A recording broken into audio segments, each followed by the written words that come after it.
On a chilled Ozark dawn in 1950, a lonely wooden barrel stood beside a gravel road, drawing silent visitors who swore it carried healing power. No one knew where it came from or why people felt changed after touching it. Could an ordinary object hold such mystery, or were the mountains shaping the tale? The air held its breath there. Welcome, friends of these old hills. Tell me where you are watching from tonight and how time finds you. Settle in, subscribe, and share this quiet trail with us here. As the light of a soft Ozark morning crept across the ridges, the barrel sat alone beside the gravel road as if it had been waiting there for decades rather than hours.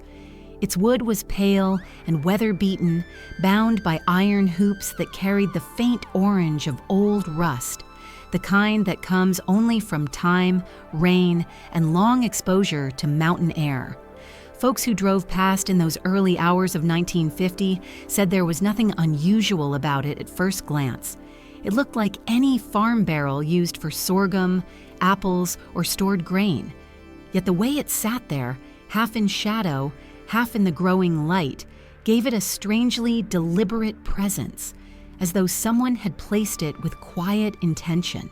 By the time the sun had risen fully above the eastern ridge, a handful of people were already standing around it, touching its rim, speaking in hushed tones, and asking one another the same curious question. How did this ordinary barrel become something worth stopping for? Word of the barrel's arrival spread in the slow, uncertain way things often do in the mountains. A trucker passing through had mentioned it at a gas station in West Plains. A woman who lived up the road whispered to her sister that she had slept better after pressing her palms against the wood. A farmer told a friend that the persistent ache in his shoulder had eased after he sat on the flat lid for only a moment. No one could say whether these things were true or just the first stirrings of a rumor, but the Ozarks in 1950 were full of people who listened carefully to any small promise of improvement. The country had just come through the war, and though peace had returned, comfort had not. Many families were struggling with rising prices, thin harvests, and bodies worn down by labor. In such times, when doctors were far away and pain was close at hand, a curious story was enough to bring people out to the roadside to see for themselves. By mid-morning that day, dust rose in small clouds as cars pulled over in staggered lines along the ditch. Men in overalls stepped out, shoulders stiff from work. Women in worn dresses held onto pocketbooks and children, squinting at the barrel as though trying to recognize an old friend they had not yet met. The air smelled faintly of cedar and tobacco, mixed with the cool sweetness of early spring. People approached the barrel slowly, uncertain of what they expected to find. Some simply stood and watched. Others placed their hands on the wood. A few sat on the lid, glancing around as if embarrassed by their own hope. Yet even in their hesitation, no one seemed willing to turn away immediately. A man named Albert, known in the county for having weathered joints and a limp earned during the war, stepped forward and tapped the barrel's side. The sound was hollow, sturdy, and unremarkable. But Albert lowered himself onto the lid anyway, grimacing slightly as his weight settled. He sat there for a long moment, head bowed, listening perhaps to his own body more than to anything around him. When he finally rose, his face was unreadable, but he shook his head in a way that suggested he could not explain what he felt. A woman nearby asked him whether it helped. Albert shrugged and said only that it felt different, whatever that meant. Sometimes folks in these hills use the word different in place of something stranger, something they weren't ready to put into language. Throughout the day, more stories arrived than people, and more questions than answers. A boy said he felt a warmth in his stomach after touching the barrel. A mother reported a strange calming effect in her breathing. A man with headaches claimed the pounding quieted for a minute or two after pressing his forehead against the wood. None of these statements were strong enough to convince the skeptics who lingered at the edges, but they were just compelling enough to keep the curious from leaving. More than anything, the barrel stirred conversation. It gave people something to gather around, something to share gently with strangers. In rural places where isolation is as much a part of life as weather or soil, anything that draws people together carries a kind of power on its own. As evening approached, the sky grew dim and the colors shifted from soft gold to the deeper tones of blue and violet that spread slowly across the horizon. The last few visitors lingered near the barrel, reluctant to be the ones who left it alone in the coming darkness. Some said softly that it gave them comfort just being near it. Others suggested the barrel should be watched overnight so no one would interfere with it, though no one knew what interference might mean. A question hung unspoken through the air.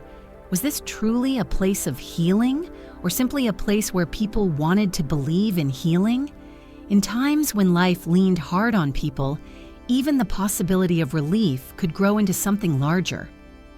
When the final car pulled away, its taillights dimming down the winding road, the barrel remained, quiet and unguarded. The sound of insects rose from the fields, joining the steady hum of the river hidden beyond the trees. A light wind brushed the tall grass and touched the barrel's surface, carrying with it the faint sense of earth and spring rain still held in the soil. In that moment, the barrel seemed less like an object and more like a witness, something set there to observe rather than to act.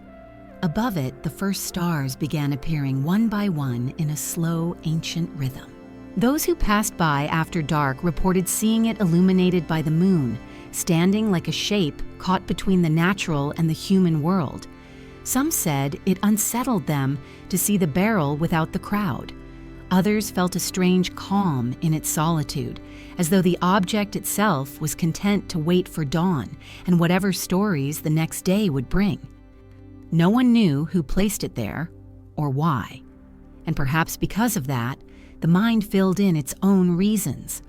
People wondered whether the barrel had once belonged to a healer, or whether it had been shaped from wood taken from a tree struck by lightning, or whether some unseen force had brought it into that field for a short, mysterious moment. Folks in the Ozarks often lived close to mystery, and they understood that some questions were better whispered than answered. As midnight settled over the hills, the barrel stood untouched, gathering dew along its rim. It waited in the quiet, the same patient quiet that had always held the mountains. And while no one was there to witness it, the barrel remained steady under the weight of moonlight, as if holding a secret it had not yet chosen to share. As the dim light of early morning spread once more across the grassy roadside, it touched the same lonely shape that had captured so many wandering eyes the day before. The barrel sat exactly where it had been left, though in the bluish light of dawn it seemed smaller, more fragile, as though the night had drawn something out of it. Dew clung to the iron hoops and pooled in delicate beads along the grain of the wood. The hush of the early hour wrapped itself around the scene, giving the barrel an almost solemn dignity. Yet beneath that calm, something else stirred, something quieter than rumor, yet stronger than curiosity. People arriving at that hour felt it without words, like an echo carried in their bones. It was the sense that the barrel was beginning to gather a presence larger than itself, shaped not by anything the object did, but by the stories already forming around it. The stories had begun even before the first crowds gathered. The Ozarks have always been a place where whispers move faster than truth, and truth moves slowly enough to be overtaken. A woman from up on Bryant Creek told her neighbor she had dreamt about the barrel before hearing of it, though she could not remember what the dream held. A young farmhand claimed he overheard two old men in the feed store talking about a healing object found in the hills weeks earlier, long before the barrel appeared. These early murmurs blended into one another, forming a hazy beginning that no one could pin down. It was the kind of beginning that allows a mystery to slip quietly into the shape it wishes to take. The Ozarks are full of such beginnings, where the lack of clarity becomes part of the story's strength. Folks talked about the barrel with the same reverent uncertainty they used for healing springs or gifted individuals who could lay on hands. In older times, someone with the gift might be called upon to breathe away burns, stop bleeding with a whispered charm, or soothe night terrors with a simple touch. Many families still remembered an ancestor who had such abilities. Healing in the Ozarks had never belonged entirely to science. It belonged to memory, tradition, and moments when suffering eased in ways that could not be explained. The barrel seemed to tap into that deep reservoir of belief, not through miracles, but through the longing people carried inside them. And perhaps that longing was enough to begin the first quiet stirrings of a legend. By mid-morning, people began arriving in a steady trickle. They stepped out of their cars or wagons with a kind of cautious respect, as though approaching a gravesite or a spring known to carry ancient stories. Many came not because they believed, but because belief had been whispered to them. A single phrase, "I heard it helps," was enough to bring someone 3 miles down the road on foot. People listened to their neighbors more than to any newspaper, and when a neighbor leaned in and confided that a shoulder felt better or a sadness lifted, there was no higher authority. The truth was shaped by the quiet confidence of a familiar voice, and so the barrel became, overnight, a point of gathering. Those who had touched it the day before returned early, almost shyly, as though they were returning to someone they had not thanked properly. A woman with gray hair pulled back in a knot placed her hands along the rim once more. She did not speak to anyone, but her eyes held something soft, a private hope she did not wish to name. A tall man who had approached skeptically the day before now stood closer, his arms crossed, watching others carefully. His posture suggested he still doubted, yet he had come back nonetheless. People like him helped anchor the moment, their presence telling others that it was acceptable to be uncertain. This was not blind belief, it was shared contemplation. As the sun ascended higher, a loose circle formed around the barrel. People took turns approaching it, as though participating in a solemn ritual they had invented on the spot. A gentle murmur drifted through the air, questions, small confessions, fragmented stories of pain or weariness, and through it all, the barrel sat silently, offering nothing more than its wooden surface. Yet somehow that surface became a mirror in which people saw what they wished to find: comfort, mystery, possibility. In a time when many struggled quietly, even the suggestion of relief carried great weight. A man named Horace, known for his skeptical nature, stepped forward and rested both hands on the top of the barrel. He closed his eyes, not in prayer, but in concentration. After a long moment, he stepped back and shrugged. When asked what he felt, he simply said, "Warm, maybe," or "Maybe that's just me." His honesty did nothing to diminish the moment. If anything, it made the atmosphere more real. The barrel was not performing miracles on command. It was simply there, quietly receiving whatever burdens people brought to it. And in that stillness, something unusual happened. The place around the barrel began to feel communal, as though the act of coming together was itself a kind of healing. As noon approached, the light brightened and stretched across the fields, bringing sharper shadows and a clearer view of the surrounding hills. Yet the clarity of the light did not dispel the sense of intrigue. If anything, it deepened it. People began asking where the barrel had come from, and the answers varied with each storyteller. One man claimed he had seen a wagon leave it there before dawn, though he could not describe the driver. A woman insisted it had been placed by someone passing through, perhaps as a gesture of goodwill. Others said they had heard it was older than the county itself, carried from home to home by families who believed in its quiet power. None of these stories held firm under scrutiny, yet each one added a thread to the growing tapestry. A newspaper reporter from Springfield arrived that afternoon, notepad in hand. He asked questions politely, but his eyes betrayed a certain impatience. He sought a clear explanation, a straightforward narrative that could be printed neatly in an article. But the Ozarks seldom offer such simplicity. People gave him vague answers, more feelings than facts. He scribbled dutifully. Though it was clear he found the entire affair puzzling, He asked one elderly man if he believed the barrel could heal. The man shook his head slowly and said, "Belief ain't the word. Sometimes a thing just sits right with a person." The reporter did not appear satisfied, but he wrote it down anyway. As the day wore on, the crowds ebbed and flowed like a tide, shaped by the rhythm of the land. They came quietly, stayed for a while, then drifted away. The barrel absorbed every touch, every whispered hope, every skeptical glance.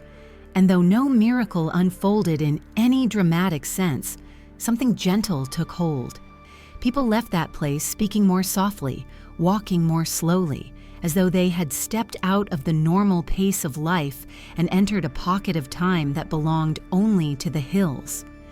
Toward evening, as long shadows stretched across the roadside, a soft hum floated through the warm air, the sound of distant car engines approaching, carrying yet more curious families, drawn by whispers that had traveled far beyond their origins. The low hum of approaching engines wove itself into the settling dusk, rising and falling like a distant chorus carried along the winding roads. That sound, faint at first, seemed to ripple through the people already gathered, prompting them to turn their heads toward the curves in the highway as if expecting something momentous. Instead, what arrived were ordinary families driving worn sedans and farm trucks, their headlights slicing through the purple dusk in twin beams that floated like ghosts above the road. One after another, the vehicles slowed, tires crunching gently on gravel, and pulled off to the side in a careful row. Doors opened, voices drifted out, and a new wave of visitors stepped into the fading light. It was a quiet procession, not unlike the steady arrival of churchgoers on a Sunday morning. Only here the sanctuary was nothing more than a slice of dirt beside a lonely stretch of Ozark Road, and the altar was an unremarkable wooden barrel that seemed to gather meaning simply through the weight of attention placed upon it. The families approached cautiously, the way one might approach something delicate or sacred, though no one declared it sacred aloud. A mother held her child close as she walked. A father hung back slightly as if unsure whether he should let his curiosity show. A group of older women traveling together moved forward in a slow line, their faces bright with the hope of conversation rather than miracle. They had heard, as so many had, that something unusual was happening by the roadside, and after a long day of chores, they wanted to see it for themselves. Some brought lanterns, their soft orange glow drifting over the grass like fireflies with purpose. The lantern light set the barrel in a gentle halo, revealing textures in the wood that the daytime sun had hidden. The fine cracks along the rim, the deeper shadows within the grain, and the faint pattern of old stains left behind from a life the barrel had lived long before becoming an object of interest. People murmured quietly among themselves, trading fragments of the stories that had reached them. One woman said she had heard of a man who bent over the barrel and felt a numbness leave his spine. Another claimed a cousin's neighbor had felt a warmth spread through her chest that lifted a weight she had carried for years. Others simply shrugged, repeating what they had heard in town cafes or from passing acquaintances who swore they had felt something while touching it. In the Ozarks, the word something carries remarkable strength. It is a substitute for what cannot be neatly explained or comfortably named. The shared uncertainty gave the moment a hush that was not silence but expectation, a quiet threaded with the promise of possibility. A young reporter from a local weekly paper arrived just after sunset, his camera bumping against his ribs as he hurried across the grass. He'd been told that the barrel was attracting attention from far and wide, and he hoped to catch enough of a story to fill his column for the week. Yet when he approached the gathering, his enthusiasm dimmed slightly. He expected spectacle, perhaps loud declarations or passionate believers eager to testify. But what he found was gentler. He found people standing in small circles, speaking softly, touching the barrel in turns, and watching one another with patient curiosity. The scene held no obvious headline. It was not dramatic. And yet he felt something tug at him, some hint that beneath these quiet gestures lay a deeper meaning. He raised his camera and snapped a few photos, a child's hand cautiously resting on the barrel's rim, an elderly man bowing his head with eyes closed, the mixture of lantern glow and moonlight giving the scene an otherworldly softness. The camera lens captured only the surface, but the reporter sensed the real story lived deeper, somewhere in the unspoken things people brought with them. One figure stood out more than others, a man in a heavy coat despite the mild weather, positioned a few steps away from the barrel as though guarding it. He did not introduce himself readily, nor did he answer questions directly, but he seemed to know more than most about the barrel's presence. Some visitors watched him with mild suspicion. Others assumed he might be the one who placed the barrel there. Yet he offered no explanation, only a firm gaze and brief nods when approached. When someone asked whether he had seen the barrel ease anyone's suffering, he responded with a quiet, "Folks find what they seek." His voice carried neither certainty nor skepticism, only a patience that suggested he had seen this kind of moment before, or something like it. The ambiguous nature of the man's presence became its own point of curiosity, another small riddle in an evening already full of them. As night deepened, the stars emerged slowly, appearing first as faint specks and then brightening into the familiar constellations that have watched over the Ozarks for longer than memory stretches. The moon, pale and steady, climbed above the tree line, casting silver light over the gathering. Shadows sharpened, then softened as lanterns flickered and were adjusted by weary hands. The crowd shifted and thinned, some stepping aside to let others forward, some lingering quietly, reluctant to leave even after their curiosity had been satisfied. There was a rhythm to the night, a slow pulse in the way people moved, spoke, and observed. It was as though the group shared a single breath, inhaling the mystery and exhaling their own hopes into the cool air. A man with a wide-brimmed hat approached the barrel and placed his palm flat against the wood. He closed his eyes for a long while. No one spoke, though several watched him with quiet respect. When he finally stepped back, he nodded to the crowd and whispered, "Feels like something warm coming through." His words caused a soft ripple of reaction, some hopeful, others doubtful, all contemplative. Yet the warmth he described could have been nothing more than the heat of his own skin, the air trapped between palm and wood. The Ozarks have seen many moments where belief and longing intertwine so tightly that separating them becomes difficult and perhaps unnecessary. Whatever the truth, his statement added another layer to the story, another reason for visitors to remain a little longer in the lantern-lit darkness. Across the road, a pair of young brothers sat atop the hood of their father's truck, swinging their legs and whispering to each other about what might be hidden inside the barrel. One believed it held old mountain magic. The other thought something alive might be trapped within. Their eager speculation was innocent and sweet, a reminder that even in times of hardship, wonder flows naturally through youth. The father listened in silence, his face lined with exhaustion, his gaze resting on the barrel without judgment. Perhaps he hoped for something too, something quieter than his children's imagination, but no less powerful. A gust of wind swept through the grove of trees nearby, rustling the branches and stirring a shiver through the crowd. The lanterns flickered, casting shifting patterns across the grass. For a brief moment, it seemed the barrel itself might move, though of course it did not. But the suggestion of movement, the mingling of shadow and light, created a murmur among those who witnessed it. A woman near the front stepped back instinctively, whispering that she felt a tremor in her fingertips. Others leaned in, asking her what she meant, but she shook her head, rubbing her hands as though trying to dismiss the sensation. Her whisper added to the growing collection of small, inexplicable details that fed the story's life. As the evening wore on, the long line of headlights that had once approached began traveling in the opposite direction. One by one, families drifted back to their vehicles, reluctant but weary. Lanterns were snuffed, matches flicked in small arcs of light, conversations softened into farewells.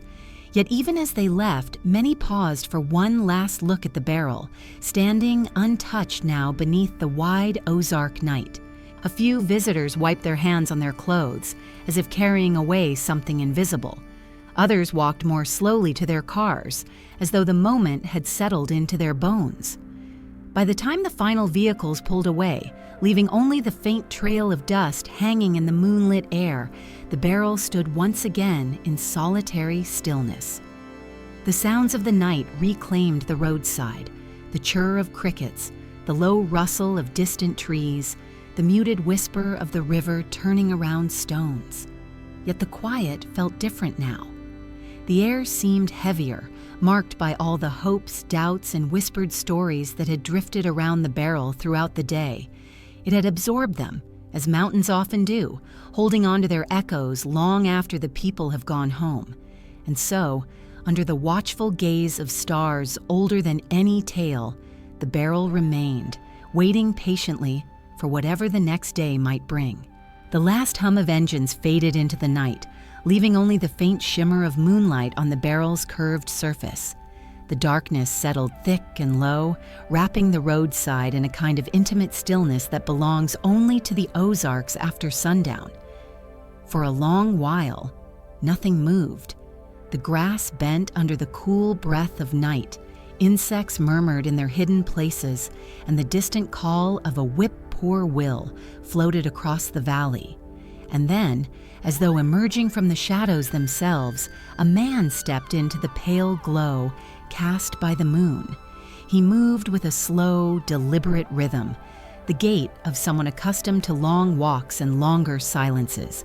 His coat was buttoned up to the throat despite the gentle warmth lingering in the evening air, and in his right hand he carried a small lantern whose flame flickered softly inside its glass chamber. He approached the barrel without hesitation, as though he had done so many times before. The man set the lantern on the ground beside the barrel, its glow lifting the darkness just enough to reveal the weathered textures of the wood. He ran a hand along one of the iron hoops, pausing as his fingers traced the rough rust. His posture was not that of a seeker or a skeptic. Instead, he moved like a caretaker, someone with a quiet responsibility. People would later recall seeing a man like him near the barrel, standing just out of the way, watching the crowds with an expression that gave nothing away. Some thought he had brought the barrel there. Others insisted he was simply a local farmer curious about the commotion. And a few, more prone to the superstitions that thread through mountain stories like hidden vines, believed he had been following the barrel for much longer than anyone realized, keeping watch as it moved from place to place. For several minutes he stood there, unmoving except for the faint shifting weight in his stance. The lantern light flickered gently across his weather-lined face, illuminating deep-set eyes that seemed to hold a history. He never spoke aloud. He tugged at the collar of his coat, glanced once toward the dark woods, then turned his attention fully to the barrel as though listening for something within it. After a long moment, he reached into his pocket and produced a small jar, glass with a tin lid, the sort of jar used for collecting coins in schoolhouses or church fundraisers.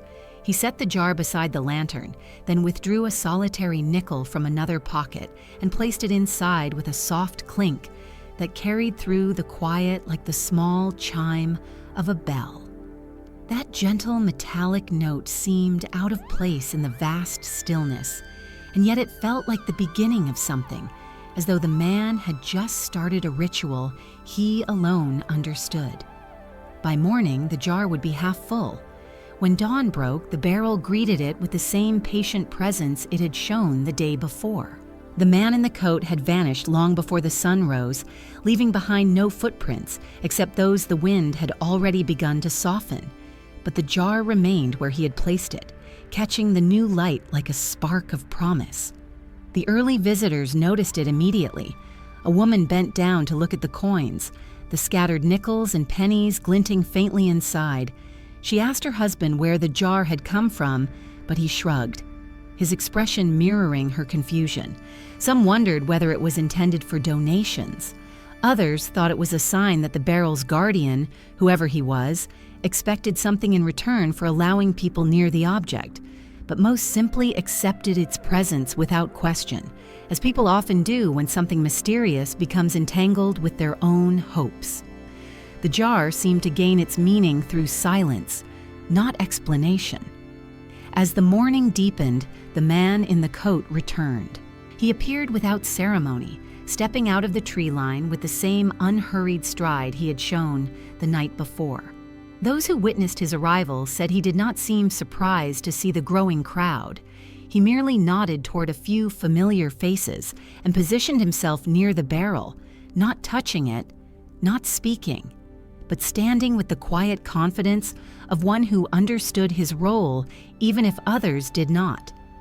A reporter from Springfield approached him with notebook in hand, hoping to force clarity into a story that resisted such efforts. "Sir," the reporter asked gently, "is this your barrel?" The man looked at him for a moment, his gaze steady and unreadable, before answering with a calm that gave no foothold for interpretation. "It is where it needs to be." The reporter waited for more, but no more came. The man's voice carried a finality that left no room for further questions, though it opened an entirely new set of interpretations among those who overheard. Some believed it meant the barrel had been guided by some unseen purpose. Others took it as a simple statement that the roadside was an appropriate gathering place. And still others wondered whether the man himself was part of something larger, something hidden. But whenever anyone pressed him for details, he replied with the same gentle refrain: "Folks find what they seek." It was a phrase that would become associated with him in the stories that lingered long after the mystery faded. The coin jar, now increasingly visible beside him, drew more attention as the day unfolded. People dropped small coins into it, some out of gratitude, others out of a sense of obligation, and still others because they believed the gesture completed the ritual. A few visitors insisted the man should collect payment for his time, though he never touched the jar except to brush away dust that gathered along its lid. The clattering of coins became part of the atmosphere, a quiet rhythm that punctuated the murmured conversations drifting through the roadside. Even skeptics found themselves drawn to it, though they pretended not to notice. The jar symbolized something communal, an offering, a participation, a shared acknowledgement that whatever the barrel represented, it had become larger than any single person's understanding. People continued to ask who the man was, but answers varied widely and never aligned. Some said they recognized him from a farm several miles away. Others believed he lived alone in a cabin near the ridge. A handful whispered that he had no fixed home, that he merely arrived wherever he was needed and departed the same way, quietly, without leaving traces. Those stories might have been nothing more than the natural embellishments of mountain talk, the way simple facts grow into myth when carried by the right voices. But the man's silence encouraged speculation. He seemed both ordinary and extraordinary, a reminder that in the Ozarks, the line between the two is often thinner than it appears. As the hours passed, the man took on the role of quiet moderator. When visitors approached the barrel too quickly or pushed ahead of others, he raised a hand gently, guiding them with a calm authority that was accepted without argument. He allowed everyone their time, those seeking relief, those seeking clarity, and those seeking nothing more than the experience of being part of a story unfolding in real time. His lack of explanation became its own kind of explanation, one that left room for people to interpret the moment according to their own needs. In a place where hardship was commonplace, such openness felt comforting. By late afternoon, a breeze pushed clouds across the sky, casting shifting shadows that painted the grass in patches of light and dark. The man stood with his coat buttoned tight, watching the scene quietly. He did not smile or frown. He simply observed, as though ensuring the barrel remained what it needed to be, Neither spectacle nor sham, neither salvation nor deception, but a point of gathering. The coin jar beside him glinted faintly as the sunlight dipped behind a cloud, and its presence raised new questions among the onlookers. Why was it there? What purpose did it serve? And who truly benefited from the coins? Those questions would grow louder in the days to come, but on that afternoon, as the sky dimmed toward evening, the jar remained only a small detail, yet one that carried the hint of something unsettled beneath the surface. As the final visitor of the day placed a coin inside, its soft metallic ring echoed more sharply than expected, lingering in the air like a quiet warning. And when darkness approached once again, the barrel stood beneath the gathering shadows, the coin jar glinting faintly beside it, and the man in the heavy coat watching over both as though guarding a secret no one else could yet name. By the next morning, the jar beside the barrel had become as much a part of the story as the barrel itself. Coins of every dull metal tone lay scattered within, nickels turned sideways, pennies flattened against the curved glass, a rare dime catching the early sun with a shy glimmer. People remarked quietly that the jar had grown too heavy to be the simple contribution of one man, and that alone stirred whispered questions that drifted in the soft air like dust. But it was not just the jar drawing attention now. Something else had taken shape, something more complicated, more restless. Word of the barrel had traveled beyond the neighboring towns, reaching ears far removed from the quiet hopes of local people. And with that spread came the inevitable other side of mountain belief, suspicion. The first skeptics arrived just after sunrise. They stepped out of their cars not with hesitation but with a certain sharpness, their movements brisk, their shoulders squared. These were men and women who had seen their share of roadside oddities and traveling healers who beckoned with promises and left with purses full. They approached the barrel not with open palms, but with narrowed eyes, studying every crack in the wood and every faint scrape in the iron hoops. One man crouched beside the jar, rolling a coin between his fingers as though measuring its significance. He asked aloud who the money belonged to. No one answered him directly. People rarely answered skeptics in the Ozarks. There was a kind of instinctive caution around those who spoke too quickly or too loudly, a sense that such voices disrupted the delicate space where hope and curiosity met. A local preacher arrived not long after. He was known in the area for his stern sermons and his certainty about right and wrong, a man who carried his Bible under his arm like a shield. When he saw the crowd gathered around the barrel, he cleared his throat with a sound that cut through conversation. He stated that healing came from the Lord alone, not from barrels left on dusty roadsides. His words carried weight, and several people stepped back without thinking. Yet others held their ground, their eyes steady on the barrel as though it represented not a challenge to faith, but an extension of it, a place where help might come quietly, without the need for declarations. The preacher repeated his warning, directing it toward the man in the coat, who listened with the same calm expression he wore for all inquiries. When the preacher demanded to know whether the barrel was being used to deceive people, the man simply replied, "Folks deceive themselves far more easily than any barrel could." The preacher left unsatisfied, his boots crunching sharply as he stepped away. For some in the crowd, his presence cast a shadow of discomfort, but for others, his departure only strengthened their resolve to see for themselves.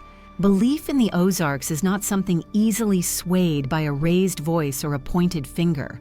It grows from personal experience, from quiet moments, from the stories carried down through families. If the barrel held power, it would reveal itself in its own time. If it held nothing at all, people would feel that too. Later that morning, a pair of local doctors arrived, summoned by a concerned town official who feared that desperate people might harm themselves with false hope. They wore crisp shirts and held their jackets carefully folded over their arms, their faces composed in the practiced calm of men trained to explain the unexplainable through logic alone. The crowd parted for them, granting space with a respectful but cautious silence. Doctors were respected in these parts, but they were also outsiders to certain traditions, and their presence carried the weight of judgment even when none was spoken. One doctor circled the barrel slowly, tapping its side with the back of his knuckle. He nodded to himself, noting that the wood was ordinary oak, the hoops were common iron, and the construction suggested nothing unusual. He asked whether anyone had cut into it or tested the surface. Heads shook. People were reluctant to let the object be treated like a specimen. Another doctor asked whether the man in the coat would mind if they moved the barrel.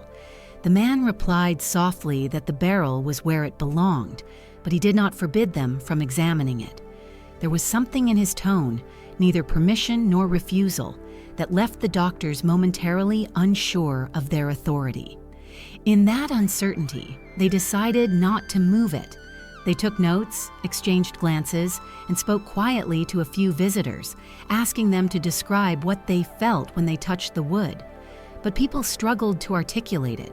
The sensations were vague: a soft warmth, a lightness in the chest, a quiet moment of peace. Nothing they said could be measured in a doctor's notebook. Still, the doctors collected their observations and left with polite nods. One of them muttered as he walked to his car, saying the same thing many professionals had said for generations when confronted with Ozark folkways: people will believe what they want. He did not say it with malice, only weary resignation. By midday, the skeptics had become part of the spectacle. Their presence added a new burden to the atmosphere, tightening the invisible threads that held the gathering together. People spoke more quietly, weighing their words carefully. Those who had felt something positive at the barrel now expressed it only in private conversation.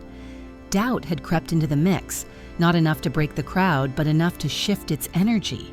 A reporter from Kansas City arrived that afternoon, far from home and eager for a human interest story with a touch of the sensational. He set up his camera on a sturdy tripod and interviewed anyone willing to speak. His questions were more pointed than those of the local papers. He asked whether people felt foolish for placing faith in a barrel. He asked whether they were being taken advantage of, whether they worried about being mocked by outsiders. He asked about the coin jar, who placed it there, who collected the money, and what it was used for. His tone straddled the line between curiosity and accusation, and though many answered politely, more than a few turned away from him altogether. In the Ozarks, people seldom appreciated strangers poking at their motivations with sharp words. The man in the coat maintained his position near the barrel throughout the reporter's visit, answering only one question. When asked about the jar, he said simply, "A person gives what they can spare. Sometimes that's a coin. Sometimes it's a moment of their time." The reporter, unsatisfied, pressed further, but the man did not elaborate. His refusal created a new thread of doubt. People wondered about the money now, what it meant, where it might go, and whether it was harmless or something else entirely. The mystery grew thicker and skepticism edged closer. As afternoon light thinned and shadows lengthened, a small group of men from a neighboring county arrived, their expressions hard. Someone had told them people were being tricked, and they meant to put a stop to it. They marched toward the barrel, jostling the others aside, their energy sharp and unsettling. But as they neared the barrel, the man in the coat stepped forward. He did not raise his voice. He did not lift his hands. He simply stood between them and the barrel, meeting their eyes with a stillness that slowed their steps. Something in his presence, something unspoken, cooled the heat in them. They muttered among themselves, glared at him for a long moment, and then, surprisingly, retreated. The tension dissolved as quickly as it had risen, leaving only a quiet murmur among the witnesses. The crowd shifted once more, calmer now but carrying the weight of unease. Some stood quietly, looking at the man as though seeing him anew. Others focused on the barrel as though hoping it might offer clarity. But clarity did not come. Instead, uncertainty settled deeper, lacing itself through the gathering like a thin mist. Skeptics remained on the outskirts, whispering theories. Believers drew closer to the barrel, guarding their hope more closely. And somewhere between those two camps, the rest lingered, unsure of what to think, but unwilling to turn away. As the day faded into evening, the lanterns were lit once more, casting warm circles of light that danced across the faces of the anxious and the faithful. The coin jar glowed in their glow, its contents catching the light like small promises. And through it all, the barrel remained unchanged, silent, unmoving, wrapped in the expectancy of those who could not yet decide whether it held truth or illusion. When the last lanterns flickered low and the crowd thinned to a handful of lingering figures, one of the skeptics leaned close to the barrel, pressing his palm against the wood. He had mocked it earlier. Now, alone in the fading light, he tested it for himself. For a heartbeat, he stood still, his expression unreadable. Then he stepped back, shook his head as though unsure of what he felt, and walked away without a word. The barrel remained, bathed in the dim glow of the final lantern, holding quietly to a mystery that only deepened in the face of doubt. The last skeptic's footsteps faded into the gravel, and for a few breaths the roadside returned to silence. The lanterns burned low, their light thinning into soft halos that trembled with each passing breeze. The barrel, steady and solemn, stood beneath the growing hush of twilight as though absorbing every emotion left behind. Doubt, hope, frustration, longing. It seemed almost to rest after the long day of scrutiny. And then, slowly, almost reluctantly, people began drifting back toward it, one by one, as if drawn by a quiet pull they could not name. They came without the bravado of the afternoon or the anxious tension stirred by the skeptics. They came with the hush of those searching for something deeper, something personal, something that could not be measured by reporters or judged by wandering eyes. The atmosphere shifted again, becoming gentler, more intimate, as though the land itself was urging folks to speak softly. They gathered close, not in tight clusters, but in a loose circle that left room for each person's thoughts. The lanterns cast long shadows across their faces, softening the strain of worry etched in the lines around their mouths. The man in the coat stood quietly to one side, neither leading nor withdrawing. His presence, as always, felt steady, unmoving, unbending, but not unkind. A woman with graying hair stepped forward, drawing her shawl closer around her shoulders. She laid her palm on the top of the barrel and closed her eyes. For a long moment, nothing happened, or at least nothing visible. But her breathing slowed, her shoulders sagged, and when she finally opened her eyes, there was a sheen of tears that shimmered in the lantern light. She whispered that she felt something loosen in her chest, something she had carried for far too long. Her words were not a claim of miracle, only of a feeling, a soft shift within. People listened, not with skepticism, but with the understanding of those who know the weight of unspoken troubles. One quiet voice soon invited another. A man in his 60s, known for chronic pain from an old logging injury, placed both hands firmly on the wood. He closed his eyes, jaw clenched, as though bracing himself for disappointment. After a long moment, he exhaled slowly and said that for the first time that week, the sharpness in his spine seemed to dull. He did not call it healing. He did not attribute it to power or magic. He simply said it was the first comfort he had felt in days. Others nodded in sympathy. Pain is a familiar companion in the Ozarks, especially for those who worked the land, felled timber, or hauled stone their whole lives. When a body aches every day without rest, even a moment of easing feels like a small blessing. Next came a young mother with shadows beneath her eyes, the shadows of exhaustion carved by nights spent coaxing a sick child to sleep.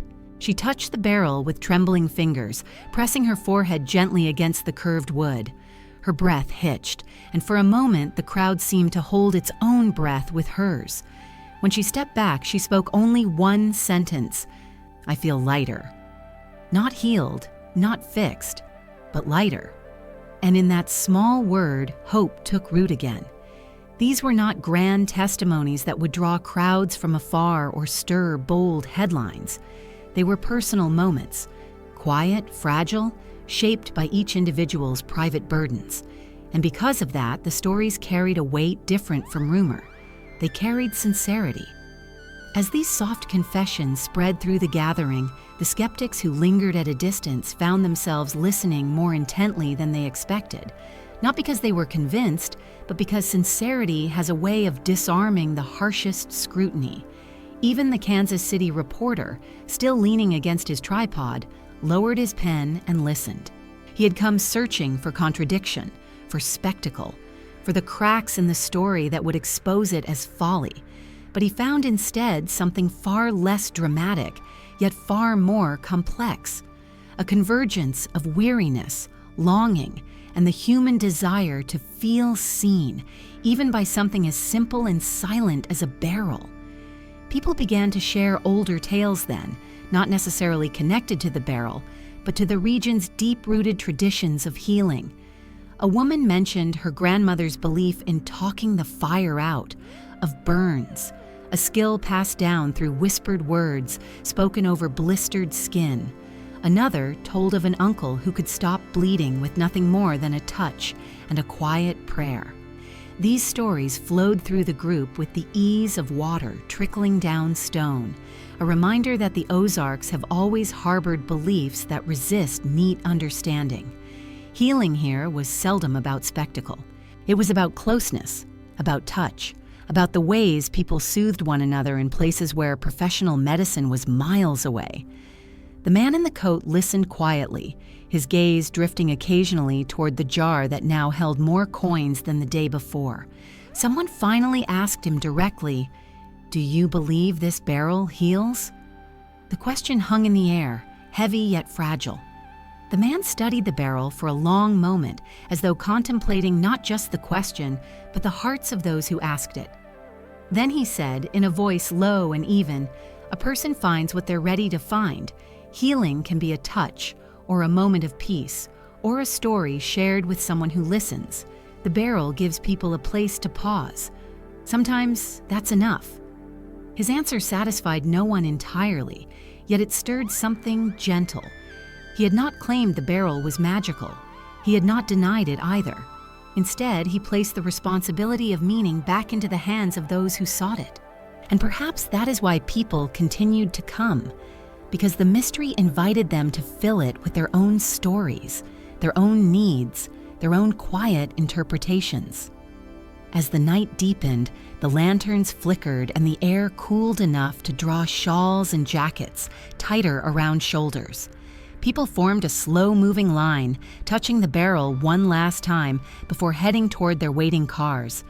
There was no urgency, only a soft reverence. A few whispered that they felt the barrel pulse faintly beneath their palms. Others said they heard a subtle hum, though it could just as easily have been the insects or the breeze moving through the nearby trees. But once the idea took hold, the hum became a shared murmur, something more felt than heard, something that lived in the spaces between their breaths. Near midnight, a young woman approached with caution. She carried grief deep enough to be unmistakable in her posture. She brushed her fingers lightly across the wood, then placed both hands firmly and bowed her head. Her shoulders trembled, and her breath came unevenly. For several long seconds, she simply stood there, the lantern light outlining her fragile form. When she finally stepped back, she whispered that she felt as if someone had lifted some of her sorrow, if only a little. No one pressed her for details. Loss speaks its own language in these hills, and those who recognized it gave her the respectful silence her moment deserved.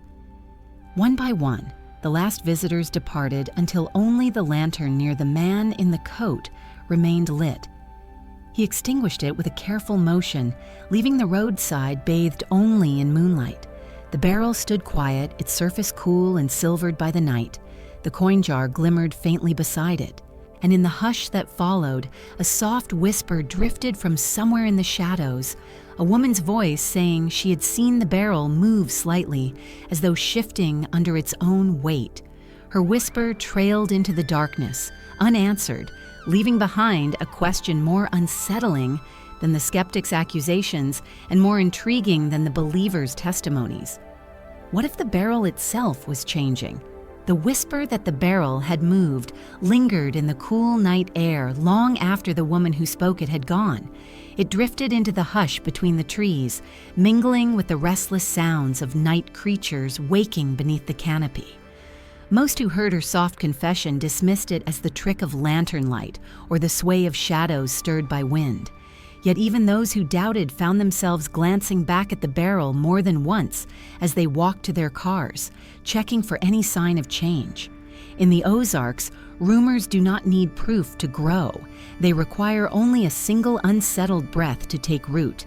And by the time morning sunlight filtered down through the valleys, the whisper had already begun its slow journey outward, gaining shape with each retelling, spreading like ripples across still water. The day broke warm and bright, carrying the promise of early summer. The sky hung low and hazy, and the faint sweetness of wild honeysuckle drifted from the fence lines. As the first visitors approached, they found that the barrel had not moved at all. It sat exactly where it had been the night before, its iron hoops cool with dew, the wood swollen slightly from the dampness. Yet the sense that something might have happened, something almost noticed, almost believed, had already altered the atmosphere.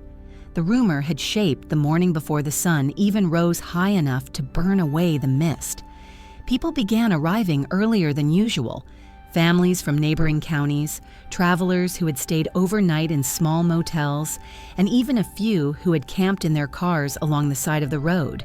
They came not only with curiosity, but with the palpable excitement that accompanies stories beginning to outgrow their origins.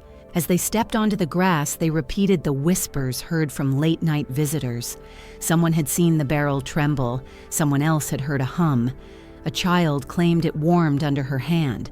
A man swore it felt alive somehow, as though it held breath. These stories, unverified and often contradictory, spread faster than any explanation could be offered. Such stories, once given voice, cannot be pulled back into silence. They begin living on their own, fortified by every new listener. The man in the coat returned again, his presence consistent as the sunrise itself. He stood near the barrel with the same calm expression, neither confirming nor denying any of the rumors now swirling around. When someone asked whether the barrel had moved during the night, he replied only, "The mountains move more than most folks realize." It was not an answer, but it soothed and unsettled in equal measure. People leaned in closer to the barrel after his words, as though half expecting it to shift beneath their gaze. Even the skeptics, who had returned in the early hours hoping to debunk the newest claims, could not fully disguise their curiosity. By mid-morning, the rumor had evolved. It was no longer a simple whisper about movement. It had become something layered, something embroidered by imagination and belief. A woman from the next county insisted the barrel was made from wood, taken from a tree split by lightning on the 4th of July 20 years prior. A man swore the barrel once belonged to a traveling preacher who had used it as a pulpit, blessing those who touched it. Another claimed it was carved from the remains of an ancient coffin unearthed during a flood. Each story contradicted the last, yet each felt strangely plausible within the soft, myth-laden air of the Ozarks. There is a particular way stories take shape here. They begin in observation, grow through uncertainty, and ripen through the desire to understand what resists understanding. Folks who tried to trace the origin of the barrel quickly found themselves tangled in stories older than the object itself. Some insisted the barrel had appeared in other counties over the decades, providing healing before disappearing again. Others believed it had stayed in one family for generations, passed down from parent to child like an heirloom of quiet power. No matter the claim, the underlying truth was the same. The legend had begun to form, and legends rarely follow straight lines. A few locals, sensing an opportunity, began to treat the rumor like currency. They whispered that the barrel's power was strongest at dusk, or that the healing was more potent when one approached it alone. These claims invited more visitors, more eager hearts looking for moments of connection or relief. Some families traveled over an hour to reach the roadside, bringing blankets, baskets of food, and bottles of well water for long days under the open sky. They turned the stretch of gravel and grass into a quiet gathering place where strangers nodded to one another with the familiarity of shared purpose. Children wandered close to the nearby creek, tossing stones into the water and shouting when minnows darted away. Their laughter contrasted sharply with the solemn tone of the adults huddled near the barrel, trading stories in low voices. The contrast gave the place a curious feel, something between a picnic and a vigil, where joy and contemplation coexisted in uneasy harmony. The Kansas City Reporter returned for a second day, his interest rekindled by the new rumors. He captured photographs of the crowds, scribbled notes in his pad, and interviewed anyone willing to speak. But what frustrated him more than anything was the way the story refused to anchor itself. Each person gave a different version of events. Every answer raised new questions. The deeper he dug, the more elusive the truth became. He asked the man in the coat directly whether he believed the barrel was miraculous. The man replied, "Miracles aren't usually the loud kind," then turned away to help an elderly woman steady herself as she rose from the ground. That small act of kindness, quietly offered, carried more weight than any of his cryptic answers. People saw it and trusted him more for it. Even the reporter, who had grown accustomed to peeling away layers of human nature in search of truth, found himself disarmed by the man's calm tenderness. By noon, the roadside had grown crowded. Conversations floated through the warm air, blending into a soft hum of voices, some hopeful, some skeptical, some simply searching. Then, as if carried on that very breeze, a new rumor arrived. A man stepping out of a dusty sedan announced that he had heard from a cousin in the next county that the barrel had healed a child unable to walk without pain. Another visitor claimed a neighbor's sister had seen a man's tremors ease as soon as he touched the wood. The accounts grew with each retelling, shaped by imagination and the yearning woven into every human heart in times of need. Even those who doubted found themselves listening more closely, leaning ever so slightly toward possibility. Rumors about the barrel's origin shifted too. Now some said it had floated down the river during spring floodwaters, washing ashore as though guided by unseen hands. Others insisted it was connected to a long-ago tragedy, perhaps part of the remains of an old homestead burned by lightning or salvaged from the ruins of a sawmill accident. These stories drew in listeners not because they were logical, but because they offered depth, layers of pain, resilience, and history that resonated with those who understood how tightly hardship and hope intertwine in the Ozarks. As the afternoon passed, the line to touch the barrel grew longer. People stood quietly, waiting their turn, their faces etched with lines that told of struggles carried silently. A farmer whispered that the ache in his hands eased with every moment his fingers rested on the wood. A young woman said she felt calmness filling her chest, and an elderly man, his voice trembling with age, said he thought of his long-departed wife when he touched the barrel, as though something in the grain reminded him of her presence. Not everyone felt something. Several stood silently, shrugged, and stepped back without comment. But even in those moments of quiet disappointment, the atmosphere remained gentle. People did not mock. They did not judge. They simply continued watching, waiting, feeling the strange pull of shared experience. As the sun dipped behind the western ridge, its last warm rays catching on the iron hoops of the barrel, the rumor about movement returned. A man swore he saw the barrel shift, ever so slightly, as though adjusting its weight.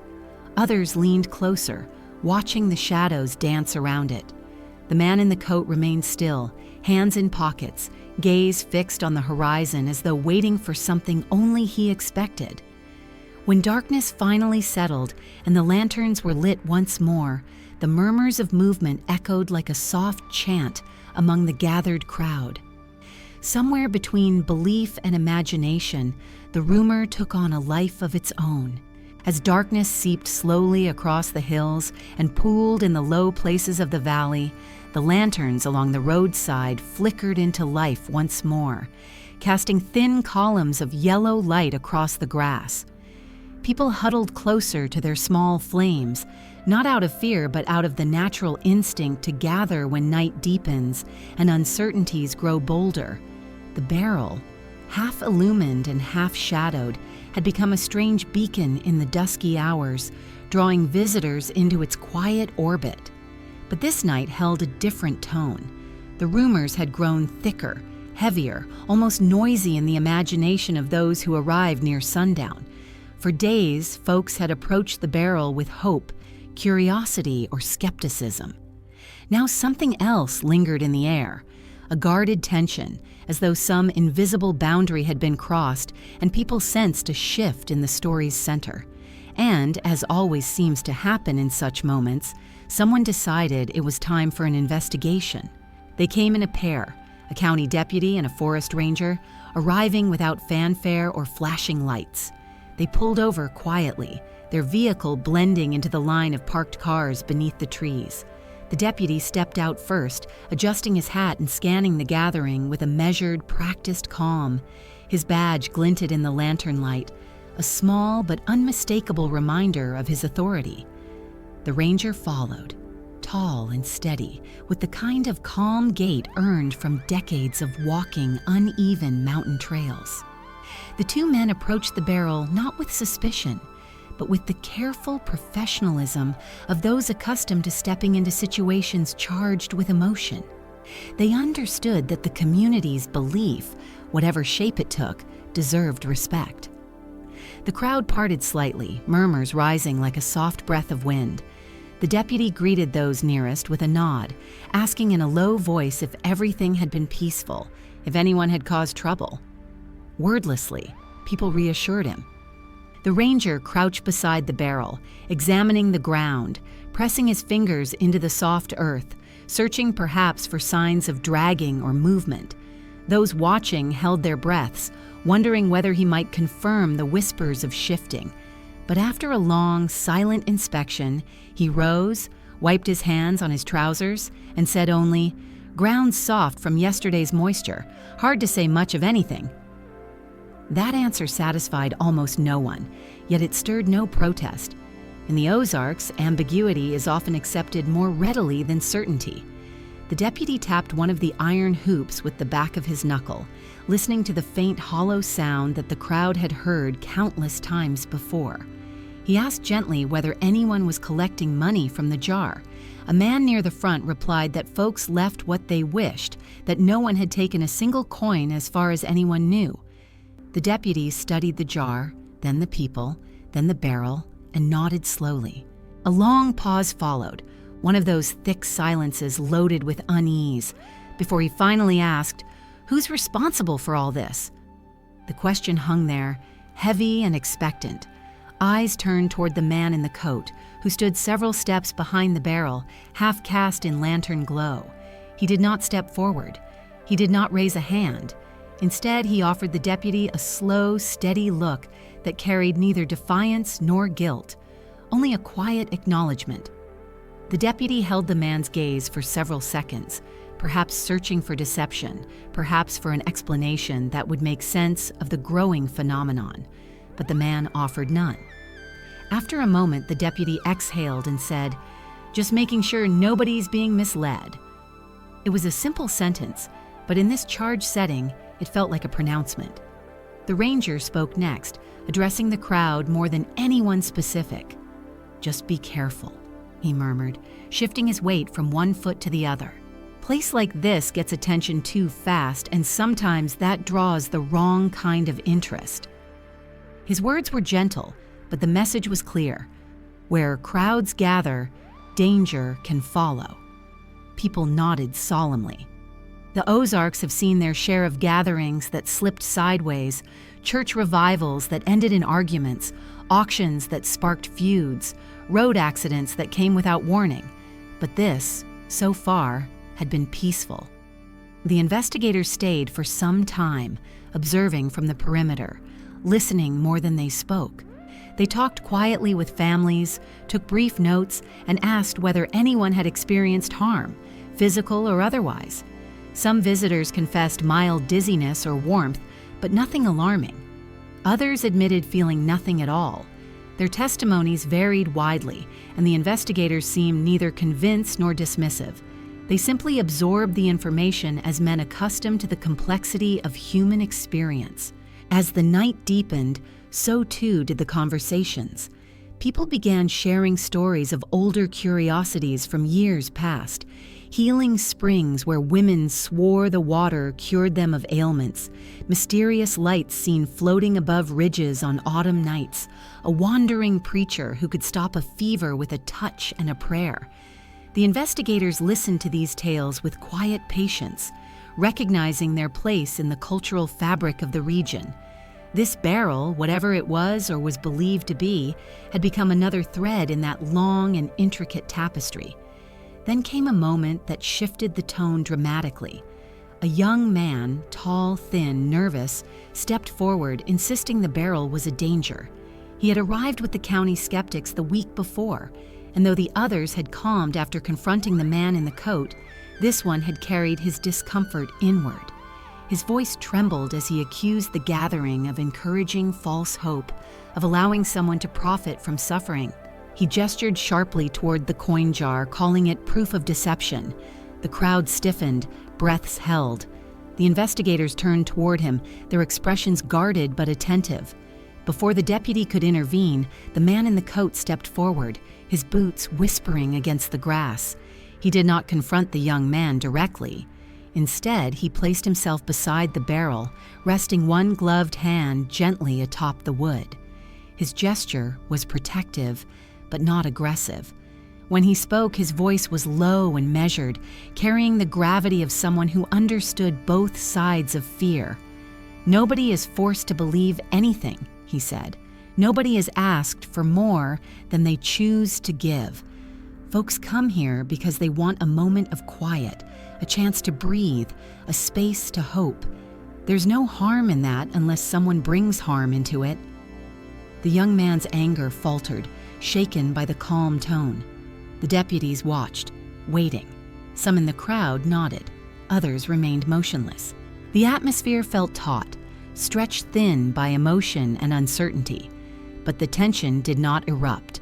Instead, the young man stepped back, shoulders slumped, muttering something indistinct before leaving the circle. The investigators followed him briefly, speaking softly, ensuring he walked away without further issue. The crisis dissolved into the night like fog, thinning with the sunrise. After the disturbance, the crowd grew quieter, more contemplative. The deputy and ranger remained for a while longer, their presence now a reassurance rather than a threat. They offered a few final words about safety and caution before departing. As their vehicle pulled away, its headlights casting long shadows across the barrel, a kind of calm settled over the roadside. Yet within that calm lay new questions, ones that whispered beneath every exchanged glance. If skeptics and officials were now involved, what would come next? Would the barrel continue to draw such crowds? Would rumors grow or wither under scrutiny? Would the man in the coat remain, or would he vanish like so many mysterious figures in mountain tales? As the lanterns burned low and the voices softened into tired murmurs, the barrel stood motionless and inscrutable beneath the star-flecked sky. A soft wind moved through the fields, brushing the grass around its base, and though no one could say for certain, some insisted they felt the faintest vibration beneath their palms when they touched the wood before leaving. A tremor, a subtle pulse, something hardly perceptible, yet impossible to forget.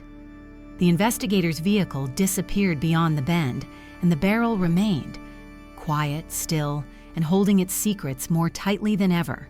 The stars hung low and sharp above the Ozark hills as the final visitors drifted away, their lanterns dimming one by one until only the soft glow of the moon remained.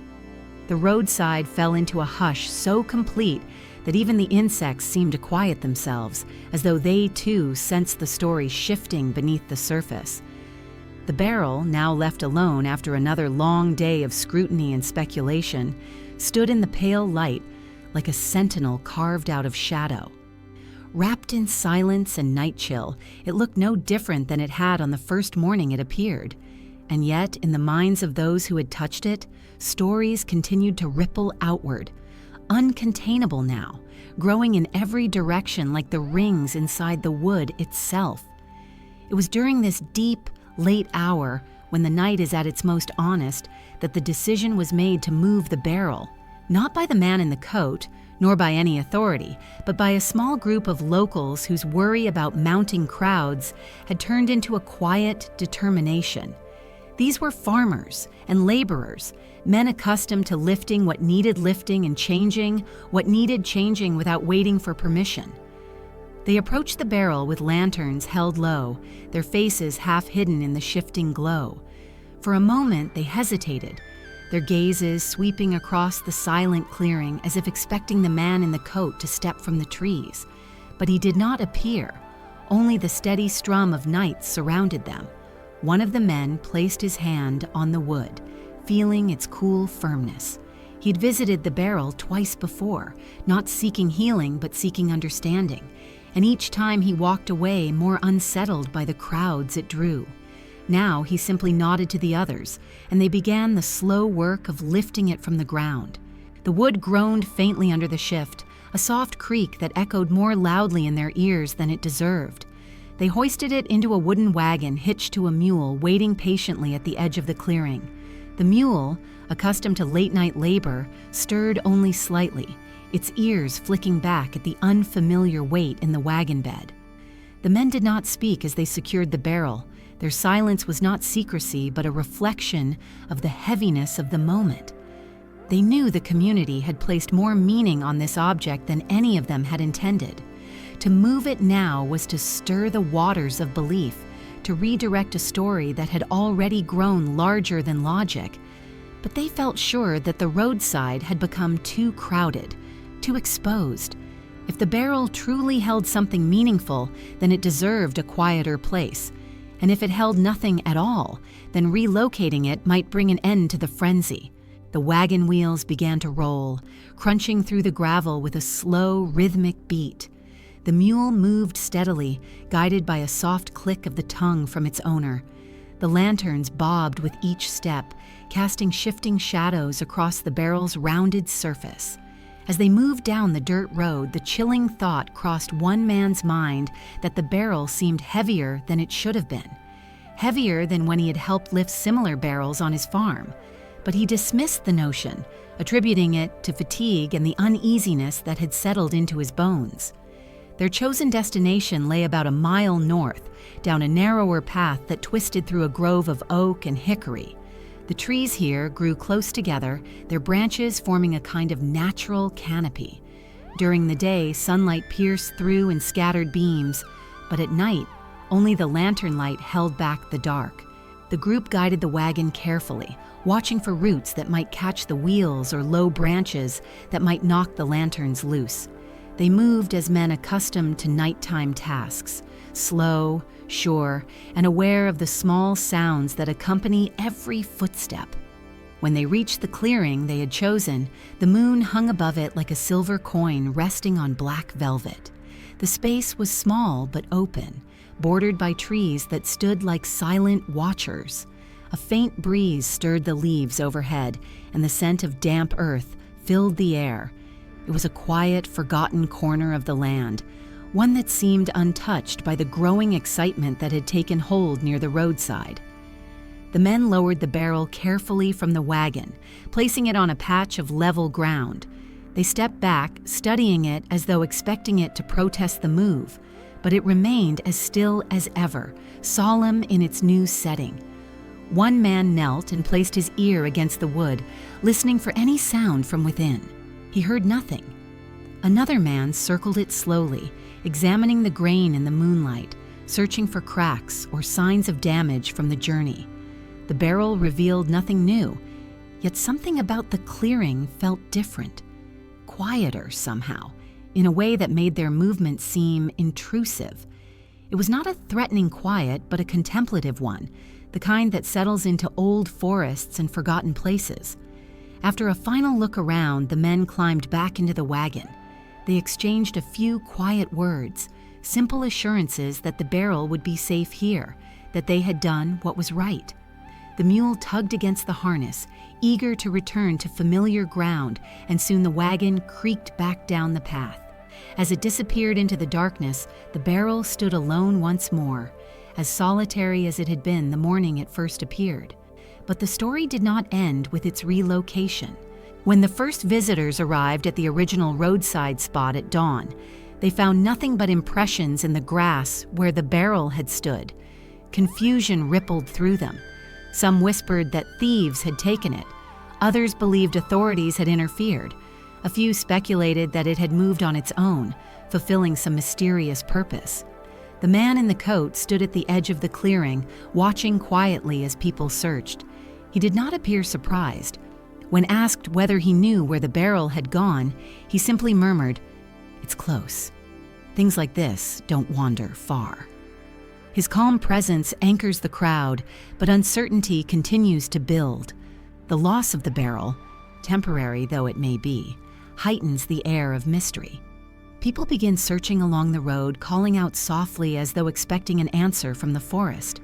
The morning fills with hushed voices, footsteps pressing through underbrush, and the rustling of branches as the search spreads outward. And when at last someone cries out that they have found it, a young boy stumbling breathlessly into the road, the crowd turns as one toward the grove north of the highway. Lanterns are lifted. People hurry. The rumor that the barrel has been found in a new place sweeps through them like wind through the trees. As the first visitors step into the clearing and see the barrel resting there, unchanged and silent, a new murmur rises. This time, the whisper carries awe rather than fear. Some say the barrel looks different in this spot. Others claim they hear something faint when they stand close, a hum, a vibration, or perhaps the echo of their own heartbeat. But one thing becomes certain: the story has shifted. The move, whether done by human hands or something more mysterious, has changed the shape of belief. And as the first sunlight spills into the clearing, catching the metal hoops in a soft gleam, the people sense that the story of the barrel has entered a new chapter, one they are only beginning to understand. The clearing that held the barrel on that first morning after its move felt strangely alive, as though the land itself had been stirred by the object's arrival. Sunlight filtered through the hickories in thin, trembling beams, illuminating patches of dew-clung grass and the tufts of wild mint growing along the tree roots.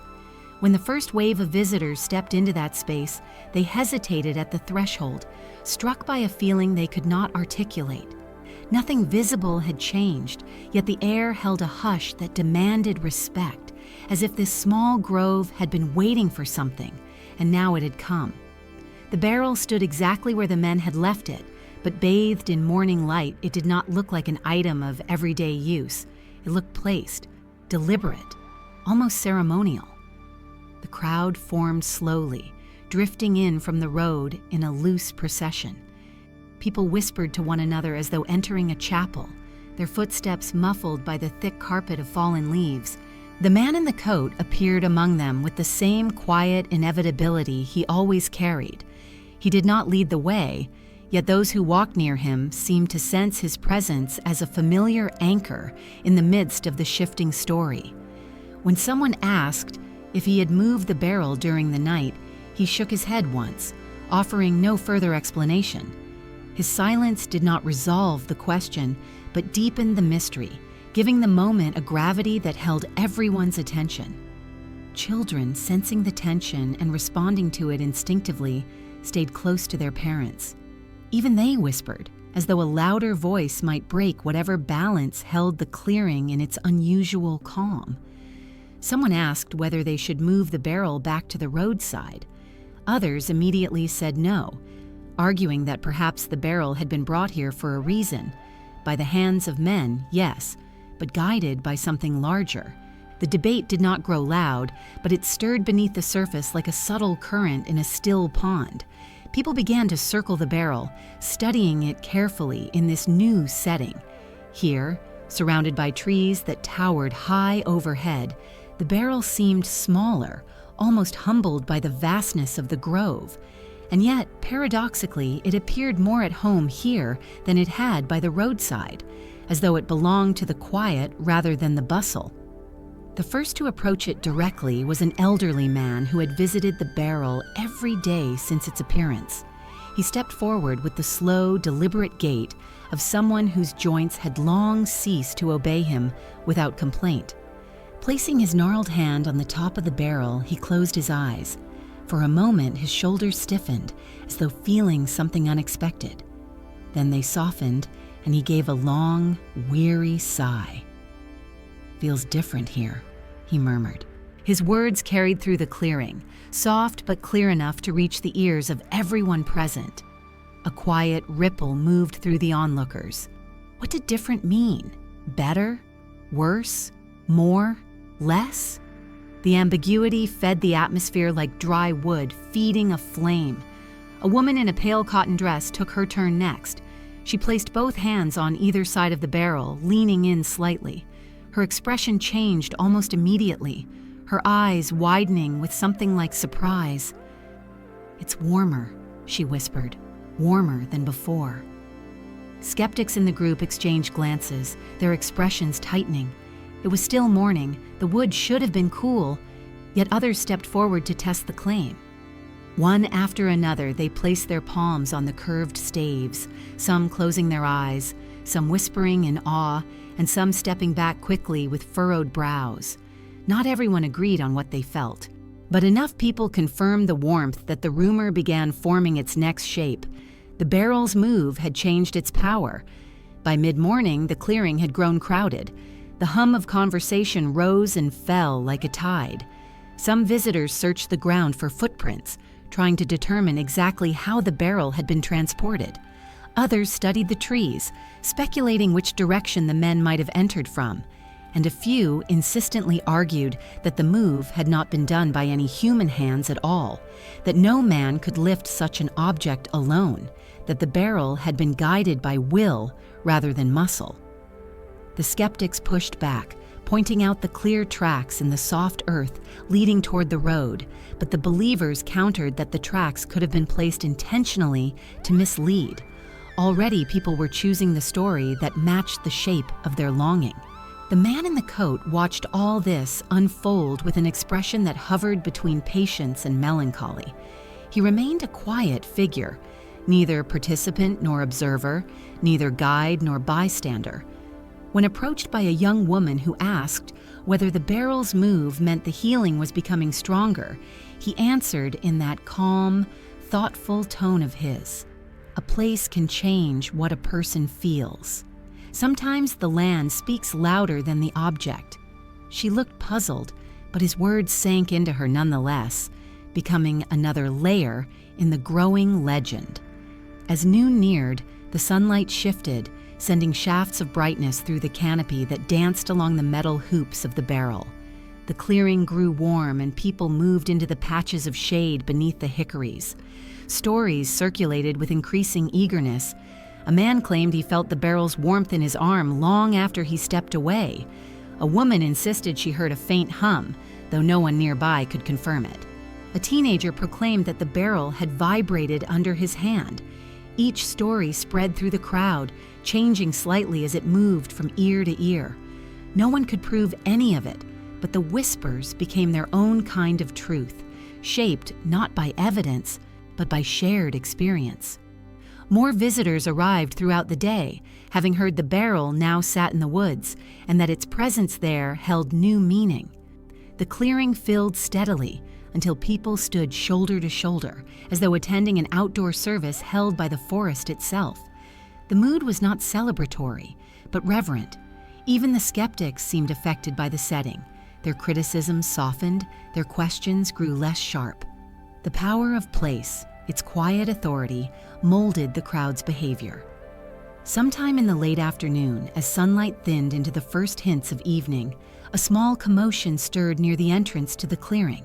A group of teenagers had found something along the path, a faint imprint in the earth near the wagon tracks. They claimed it was not human nor animal, but something in between. When they brought people to see it, the imprint proved vague, an ambiguous shape that could have been formed by anything from a boot heel to a stray tree root. But once the idea was voiced, that something else had passed through the clearing in the night, it became another thread in the tapestry of the growing tale. By early evening, the air had cooled, and the lanterns once again flickered to life. The crowd thinned, families drifting homeward, though more slowly than usual, as though reluctant to leave the grove. Conversation softened. People lingered near the barrel, touching it with the gentleness one might use on a fragile memory. Some stood silently, absorbing the moment. Others talked in low, eager tones about what might come next.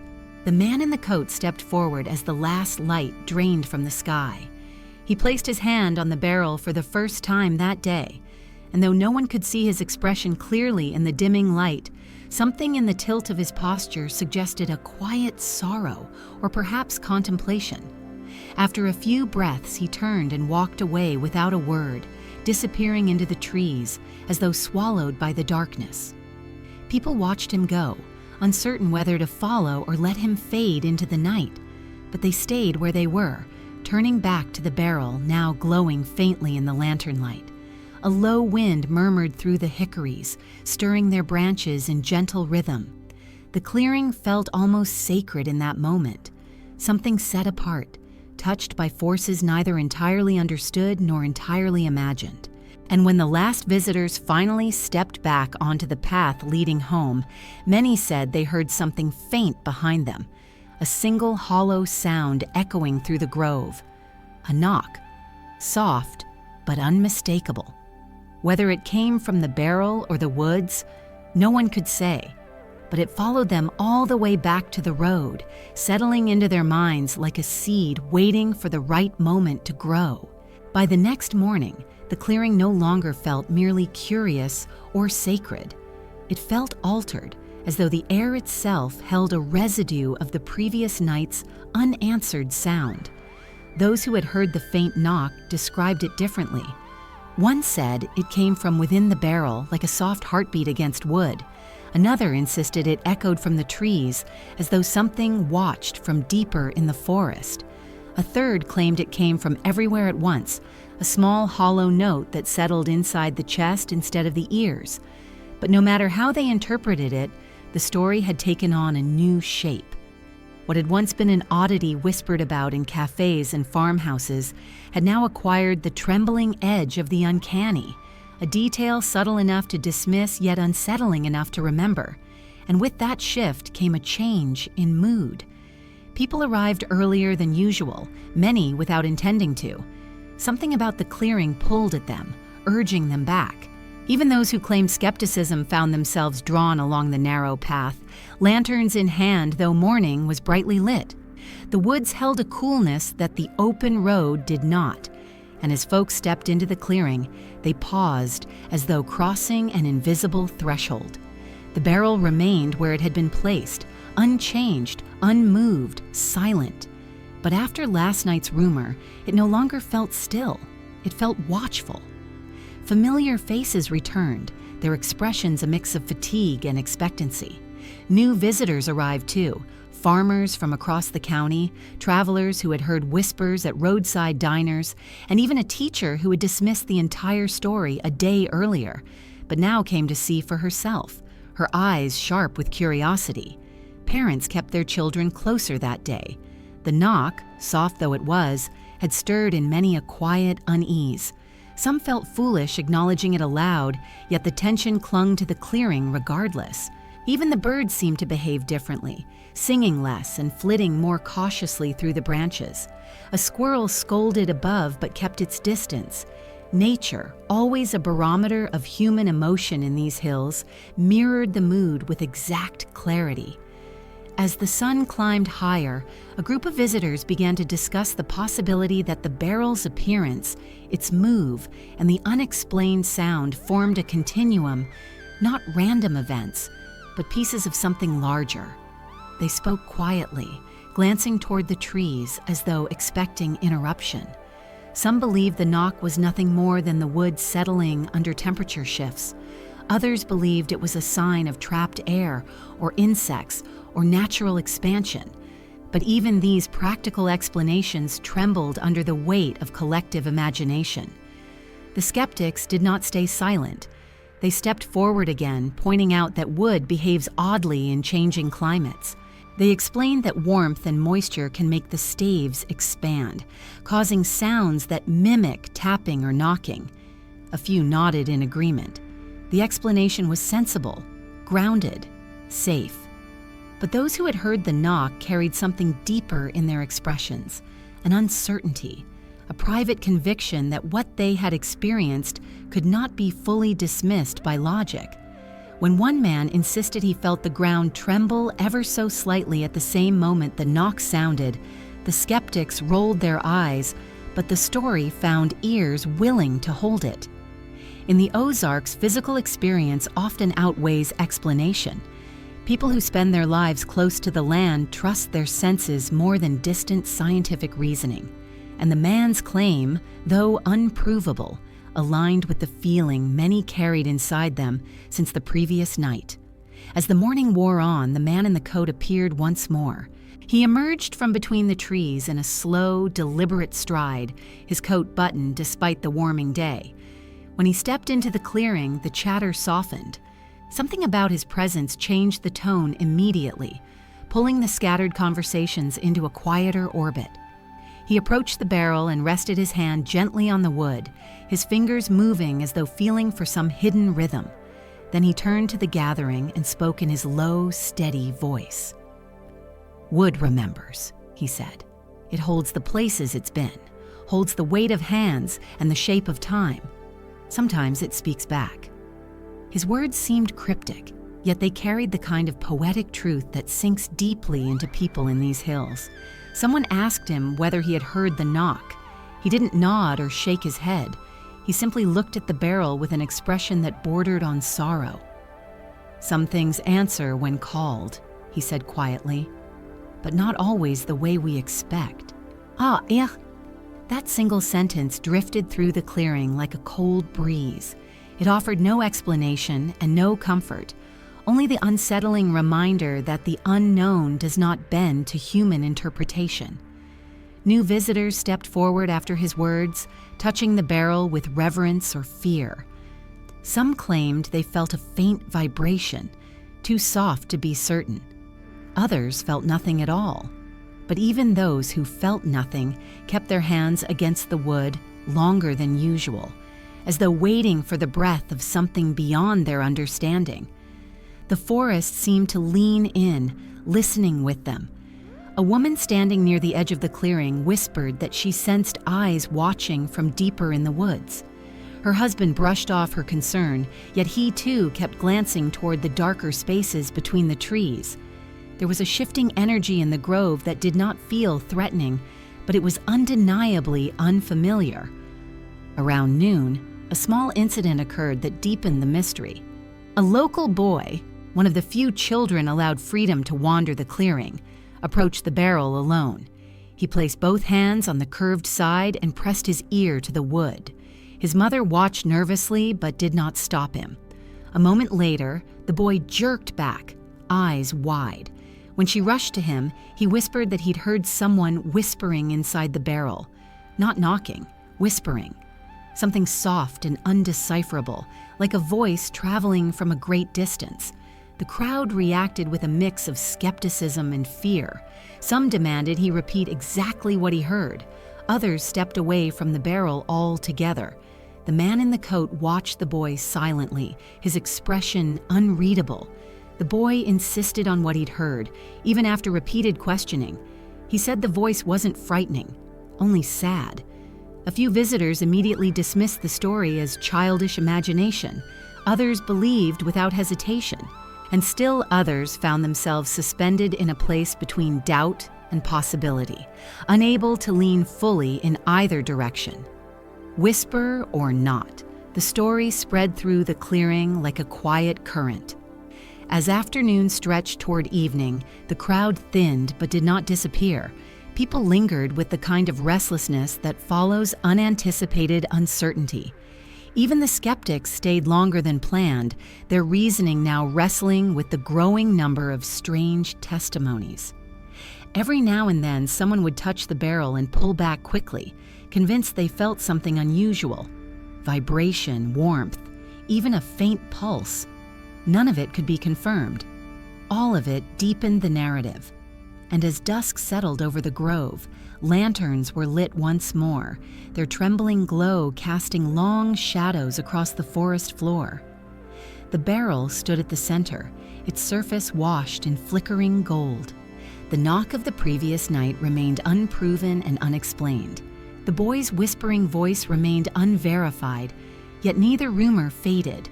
Instead, they fed into the growing belief that the barrel, moved now from road to grove, held a presence that shifted with its surroundings. Something faint, something quiet, something that refused to reveal its nature fully.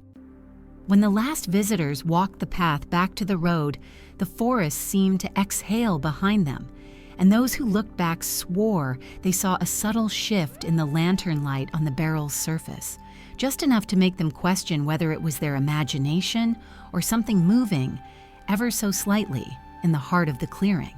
By the following dawn, the clearing carried a heaviness that felt almost physical, as though the air itself held the layered weight of every whispered rumor, every uncertain touch, every soft confession spoken over the barrel the day before. The early morning mist settled low to the ground, coiling around ankles and drifting like a living veil across the grove. It muted the colors and softened the outlines of the world, turning the familiar woods into something dreamlike, a place half remembered rather than fully seen. And at the center of that pale, drifting veil stood the barrel, still, silent, unchanged. Yet those who stepped cautiously into the clearing sensed immediately that the story had entered a new and quieter stage, one marked not by crowds or excitement, but by a slow, dawning disillusion. Only a small group gathered that morning. Many of the regulars who had visited in the early days stayed home now, tired of the unsettling rumors or perhaps frightened by them. Others felt embarrassed, having allowed themselves to be swept up in something that now seemed increasingly fragile. The moving of the barrel, the knocking sound, the boy's whispered voice, all had eroded the simple hopefulness that first drew people to the roadside. Now, instead of wonder, there was hesitation, and instead of belief, there was reflection. An older couple stood near the edge of the clearing, arms folded tightly across their chests. They whispered to one another, glancing now and then at the barrel as though it were an intruder rather than a marvel. The man shook his head and said he should have known better. The woman sighed and admitted that she felt foolish for returning again and again, hoping for something she could not name. Her disappointment was not angry, it was weary, the sort that settles into the bones of people who have lived many years marked by hardship. Another man, once a firm believer in the barrel's quiet power, admitted aloud that he feared they had allowed themselves to be misled. His voice trembled not with accusation but with sorrow. The human voice, when shaped by disappointment, carries a heaviness no rumor can match. Yet the clearing did not hold only doubt. A few visitors lingered near the center, unwilling to surrender their belief so easily. They touched the wood gently, searching for warmth or vibration, any sign that the earlier claims had not been in vain. One woman insisted she still felt a faint comfort, something subtle but undeniable, and that was enough for her. Another man said he had slept better after visiting the grove the previous evening, and he came to the barrel out of gratitude rather than expectation. These quiet affirmations did little to sway the skeptics, but they softened the mood, preventing outright dismissal. Then came the woman whose story would complicate the morning further. She arrived alone, walking with urgency, her dress dusty from the road. Her eyes were red, as though she had not slept. She approached the barrel and placed both hands upon the wood before even greeting the others. Her breath shuddered, rising and falling in uneven waves. Those watching sensed at once that she had not come for curiosity. She had come for something more desperate. When she finally spoke, her voice cracked. She explained that she had brought her husband to the roadside several days earlier, before the barrel had been moved. He had been suffering from an ache deep in his chest, a heaviness the doctors could not explain. She believed, quietly, stubbornly, that touching the barrel had eased his pain, but the sickness had returned, worsening through the night. She had come back to the grove not for healing, but for hope, searching again for the small moment of relief she believed had once been real. Her story hushed the entire clearing. Doubters looked at her with softened expressions, their judgments suspended. Those who still believed stepped closer, offering quiet support. She pressed her forehead against the wood and whispered something no one else could hear. When she stepped back, she wiped her eyes with a trembling hand. She said she felt no warmth, no hum, no whisper, only the cool surface of wood beneath her palms. Her voice broke on that final word, and for a moment she seemed on the verge of collapse. The man in the coat arrived then, emerging through the mist like a figure returning from another time. He approached her without hesitation, his expression gentler than usual. Placing one hand on the barrel and one hand lightly on her shoulder, he spoke in a voice that held both strength and sadness.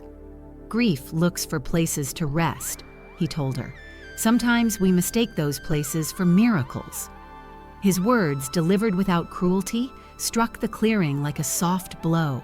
She nodded slowly, tears sliding down her cheeks, and then stepped away, retreating into the shade to sit quietly on a fallen log. His comment shifted the mood once more. The skeptics seized upon it as confirmation that the barrel held no supernatural power. Believers heard it not as dismissal, but as recognition that the barrel may offer comfort, if not cure.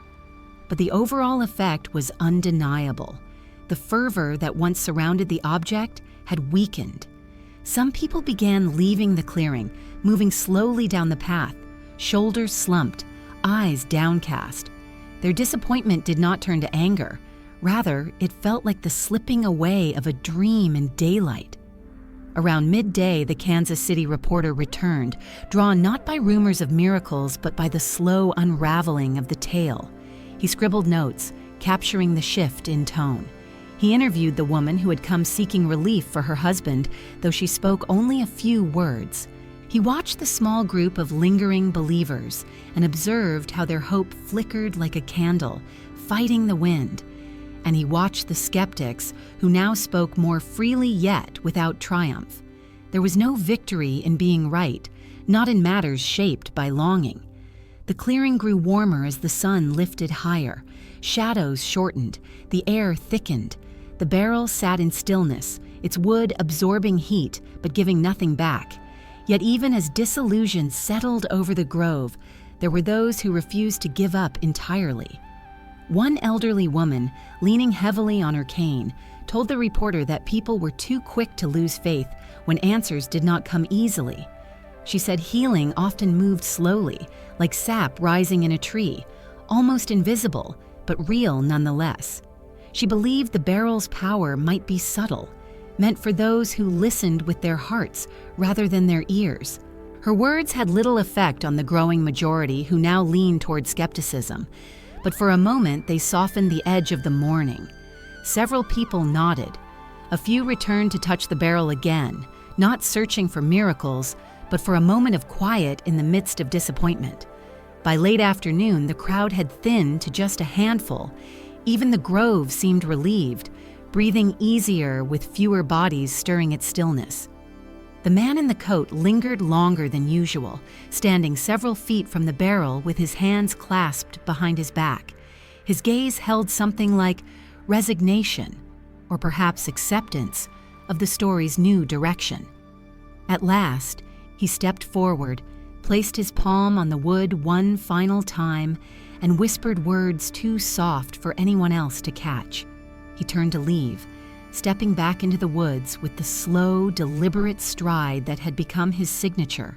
As he disappeared, someone noticed faint new markings on the barrel's rim, small scratches, almost like initials, carved into the wood by a hesitant or trembling hand. No one could say when they had been made. No one claimed them. But the mark suggested something both intimate and sad. Perhaps the barrel had become less a vessel of hope and more a witness to people's personal aches and fears. Evening approached, leaving those scratches gleaming faintly in the fading light. They hinted at a story turning inward, becoming less about crowds and more about lonely confessions carved into an object that no longer promised anything. And as the last visitor left the clearing, the barrel stood in the stillness, marked now not by wonder, but by the quiet etching of human frailty. The days that followed moved with a slower rhythm, as though the hillside itself exhaled after weeks of tension. The clearing remained unchanged, yet something in its atmosphere had shifted, subtle but unmistakable to those who continued to visit. Where crowds had once swelled with anticipation, now only a few scattered figures walked the narrow path each morning, stepping softly among the dew-damp leaves. No headlines brought new seekers, no rumors kindled fresh excitement. The frenzy that had once surrounded the barrel dissolved into a quieter, more personal curiosity. Like embers glowing after a fire burns low, people came not for spectacle now, but for closure, for reflection, for the final threads of a mystery that had begun to untangle. As visitors entered the clearing, they first noticed how the forest seemed to reclaim its natural balance. Birds sang from branches overhead with renewed boldness, their calls bouncing between hickories and oaks. A light wind moved through the underbrush, carrying the earthy scent of early summer. Sunlight filtered in thin, golden shafts that played across the barrel's curved surface, revealing the scratches carved into its rim. Initials mostly, from those who needed some way to mark their part in the tale before walking away. These tiny letters, left by hesitant hands, told a story of quiet yearning. People had come seeking healing, solace, or answers, and finding none definite, had instead left behind symbols of their fragile hopes. The barrel, once touched with reverence, now bore the marks of farewell. A few of the lingering faithful continued to visit each day. They approached with a gentleness that felt different from the eager energy of earlier weeks. One elderly woman who had lost her husband years before came simply to sit near the barrel. She never touched it anymore. Instead, she rested on a wide root at the base of an old hickory tree and gazed at the object with soft, steady eyes. She told anyone who asked that she felt a calm there, even if no miracle ever came of it. "Sometimes that's enough," she would say, "a quiet place to think." Her words had none of the urgency of belief. They carried instead the tempered wisdom of a life shaped by years of grief and grace. There were others too, a middle-aged farmer who brought his lunch and ate in the shade, claiming the grove's stillness helped him think. A retired teacher who kept notes on the evolving rumors, determined to understand the arc of the story. A shy teenager who pressed her fingertips to the wood when no one watched, reluctant to admit she still felt something warm beneath the surface. These remnants of the original crowd formed a loose, unspoken fellowship. They did not speak of miracles anymore. They did not speak of knocks or whispers or vibrations. Instead, they allowed the grove to become what it perhaps should have been from the beginning, a quiet place where people gathered in the presence of something unknown, finding comfort in shared silence. Yet even as the fever of belief cooled, questions remained. The origins of the barrel were still uncertain. the man in the coat still appeared unpredictably, his presence stirring as many theories as his silence dispelled. And the faint, inexplicable events of earlier days, however subtle, refused to be forgotten. People mulled over them in cafes, on front porches, in hushed conversations after church services. They wondered about the boy's whispered voice, the knock in the night, the warmth that some insisted they felt even now. These details lingered like stubborn shadows, refusing to vanish completely in the light of rational explanation. It was during one of these quieter days that two men, brothers from a nearby county, came searching for official records. They carried with them an old folded newspaper clipping from 25 years earlier, speaking of a strange barrel that appeared on a hillside in another Ozark town before disappearing without explanation. The brothers believed they had found a connection, a link between the old article and the current phenomenon. They argued softly in the clearing, pointing at the clipping and then at the barrel, their voices rising with excitement. Though their theory was met mostly with polite nods and skeptical smiles, their enthusiasm stirred a faint ripple of renewed curiosity. Had there been another barrel like this before? Or was the clipping merely describing an unrelated relic of farm life, one whose mention in a dramatic article had blurred with time into something more unusual? The Kansas City reporter returned as well, though his visits grew shorter. He sensed the story was nearing its end, but he wanted to gather enough threads to weave a satisfying conclusion. He interviewed the brothers with their clipping, the elderly woman with her calm acceptance, and the teenage girl who insisted she still felt warmth beneath her fingertips. He sought out the skeptics, who now spoke with the ease of those who feel vindicated. But he also spoke with the hopeful, who shared their experiences with quiet conviction rather than the fervor of earlier days. He recorded it all, yet admitted privately to one man that the story felt harder to capture now, less dramatic, more human. "It's become something else," he said. "Not a miracle, not a fraud. Something in between." One afternoon, a small group gathered around the barrel to discuss what should be done with it now that interest was waning. Some argued it should be returned to the roadside, where it first appeared. Others suggested it be moved to the County Historical Society, preserved as a peculiar artifact of local folklore. A few believed it should remain in the grove, left to weather naturally until the forest reclaimed it. No consensus took shape. The barrel had become too many things to too many people for any single decision to satisfy everyone. Then, as if drawn by the tension of their conversation, the man in the coat appeared again. He stepped out of the trees at a slow, even pace, as though returning from a long walk through the heart of the woods. The group fell silent at his approach.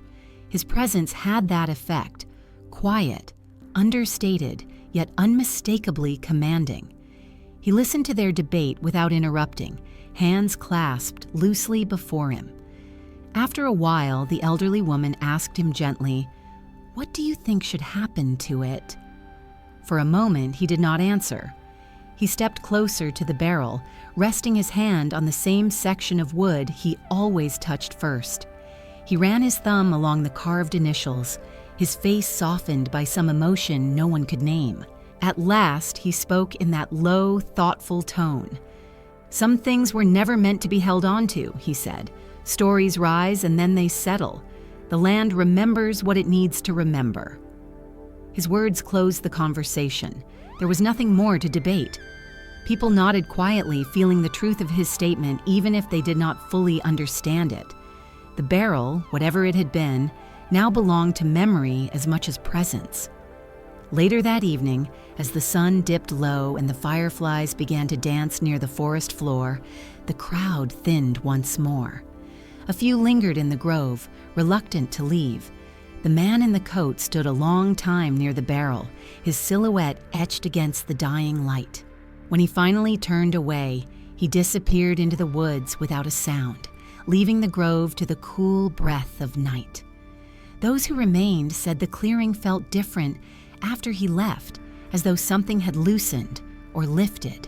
The barrel stood quiet, still bearing its carved initials, but no longer drawing the intense attention it once commanded. It existed now as both object and symbol, a testament to the fleeting nature of wonder and the lingering power of hope. And as dusk deepened into night, the grove fell into a peaceful stillness, marking the gentle close of a chapter people would speak of for years to come, even as the details blurred and the story softened into legend. In the weeks that followed, the barrel's story drifted from immediacy into that slow-moving current where memory begins to fold into something softer than fact. The clearing remained intact, quiet, unchanged except for the deepening summer growth, but the crowds that once filled it had melted away almost entirely. A few steady visitors still came now and then, their steps familiar along the winding path. Yet most people who walked under the hickories these days did so with the gentle reverence one reserves for old places, whose meanings are known only to those who lived through them. And as the excitement faded into a low hum of recollection, the story of the Miracle Barrel began to echo outward through the Ozarks in ways that no one had expected during those first early days beside the roadside. It began in the small towns first, at barber shops, in slow-talking general stores, around kitchen tables.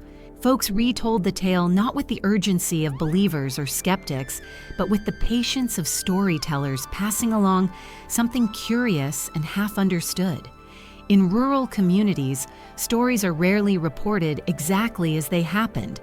They are shaped, softened, and kneaded until they fit the contours of the teller's memory. And so the Miracle Barrel entered the same tradition that had held for generations.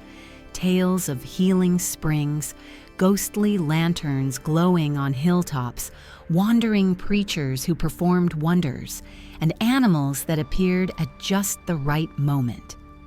It became part of that long thread of Ozark lore that stretches back through the centuries, woven from equal parts hardship, hope, and the mountain belief that the world contains more than the eye can easily explain. By midsummer, a few families arrived in the clearing not for healing, but out of a ritual sense of nostalgia. They whispered to their children that something unusual had happened here, something beautiful or strange or briefly powerful. The children listened with wide eyes, running their fingers over the initials carved into the wooden rim. To them, the barrel was not a mystery solved or unsolved. It was an old relic imbued with leftover magic simply because adults spoke of it with hushed tones. The kids asked questions. Did the barrel ever really move? Did it truly whisper? Did it heal anyone? And the adults, instead of answering plainly, smiled softly and said, "Stories live longer than facts." It was not evasion.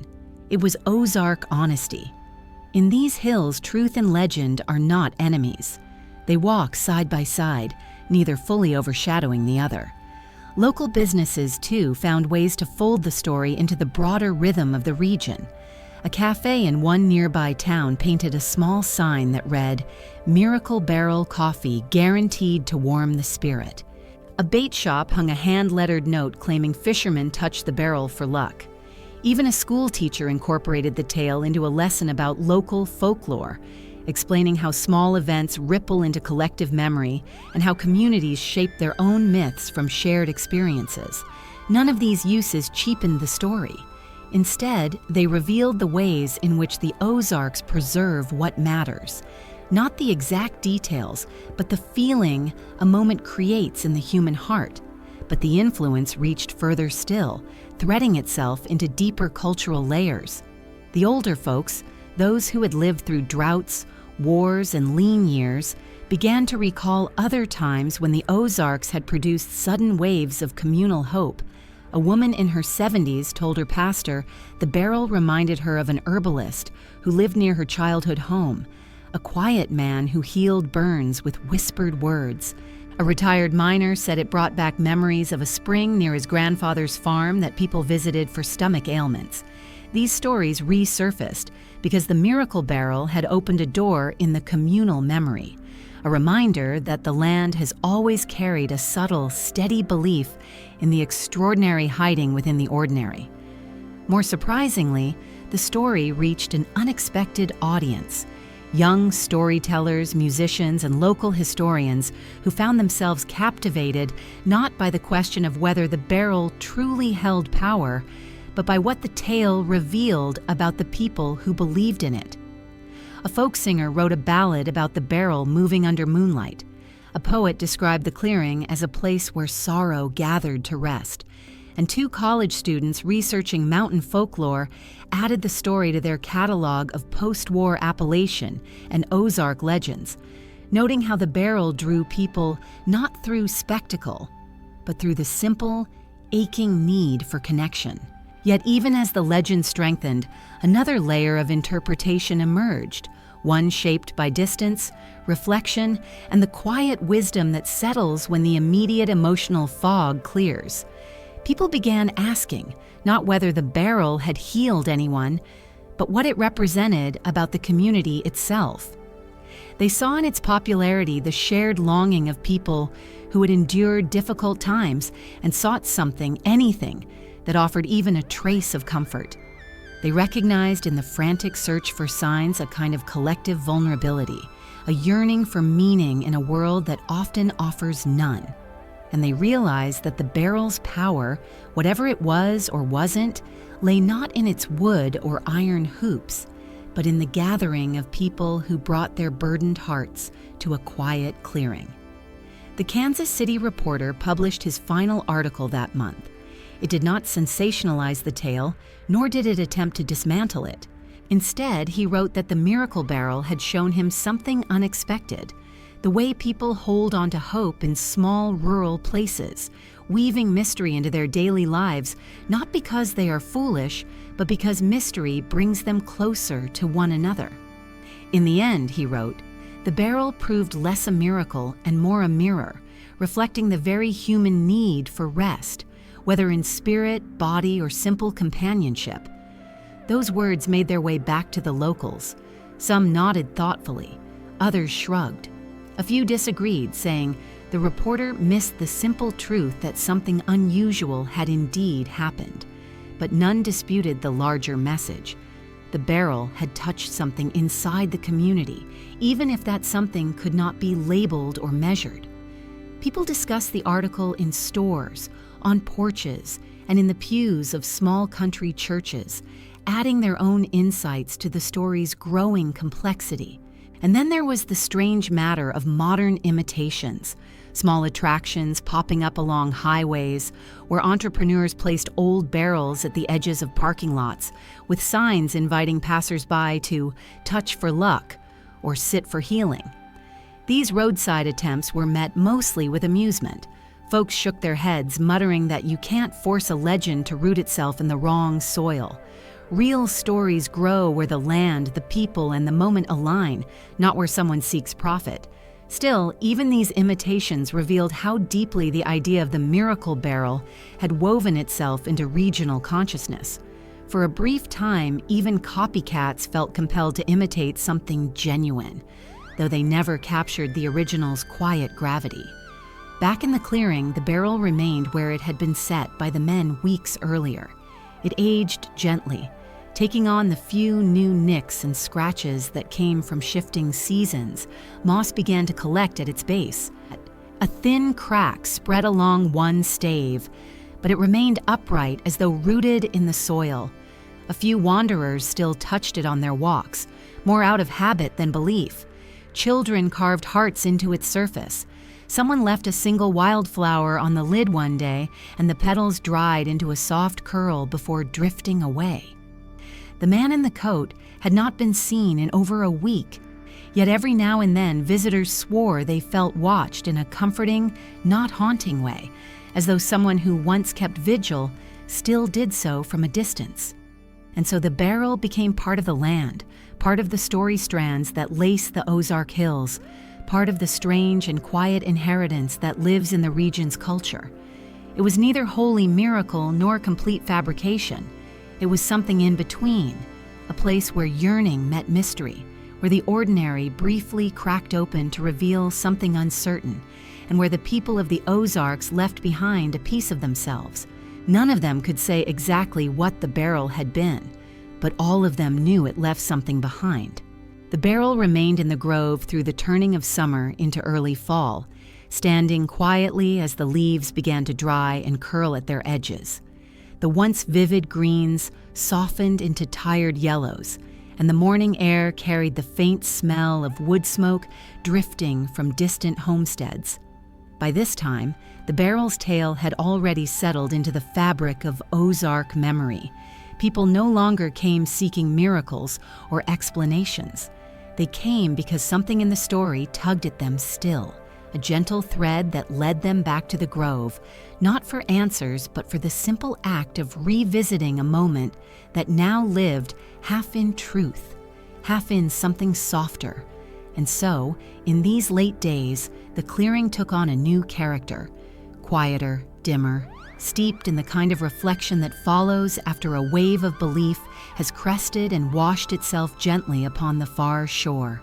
On a late afternoon when the light was thin and golden, a handful of people wandered into the clearing, their footsteps muffled by fallen leaves.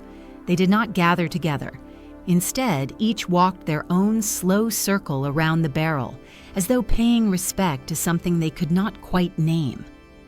A local teacher stood with her notebook, not writing anymore, simply staring at the barrel with a kind of tired fondness. A farmer paused long enough to rest his hand on the wood, though his expression carried no expectation. A grandmother brought her grandchild, telling him in a soft voice that some stories are carried not because they are proven, but because they matter. And the child, in the way of children born into a world of half-truth and wonder, nodded solemnly as though he understood. The barrel itself bore the signs of time. Moss crept up its lower rim in thin green strokes.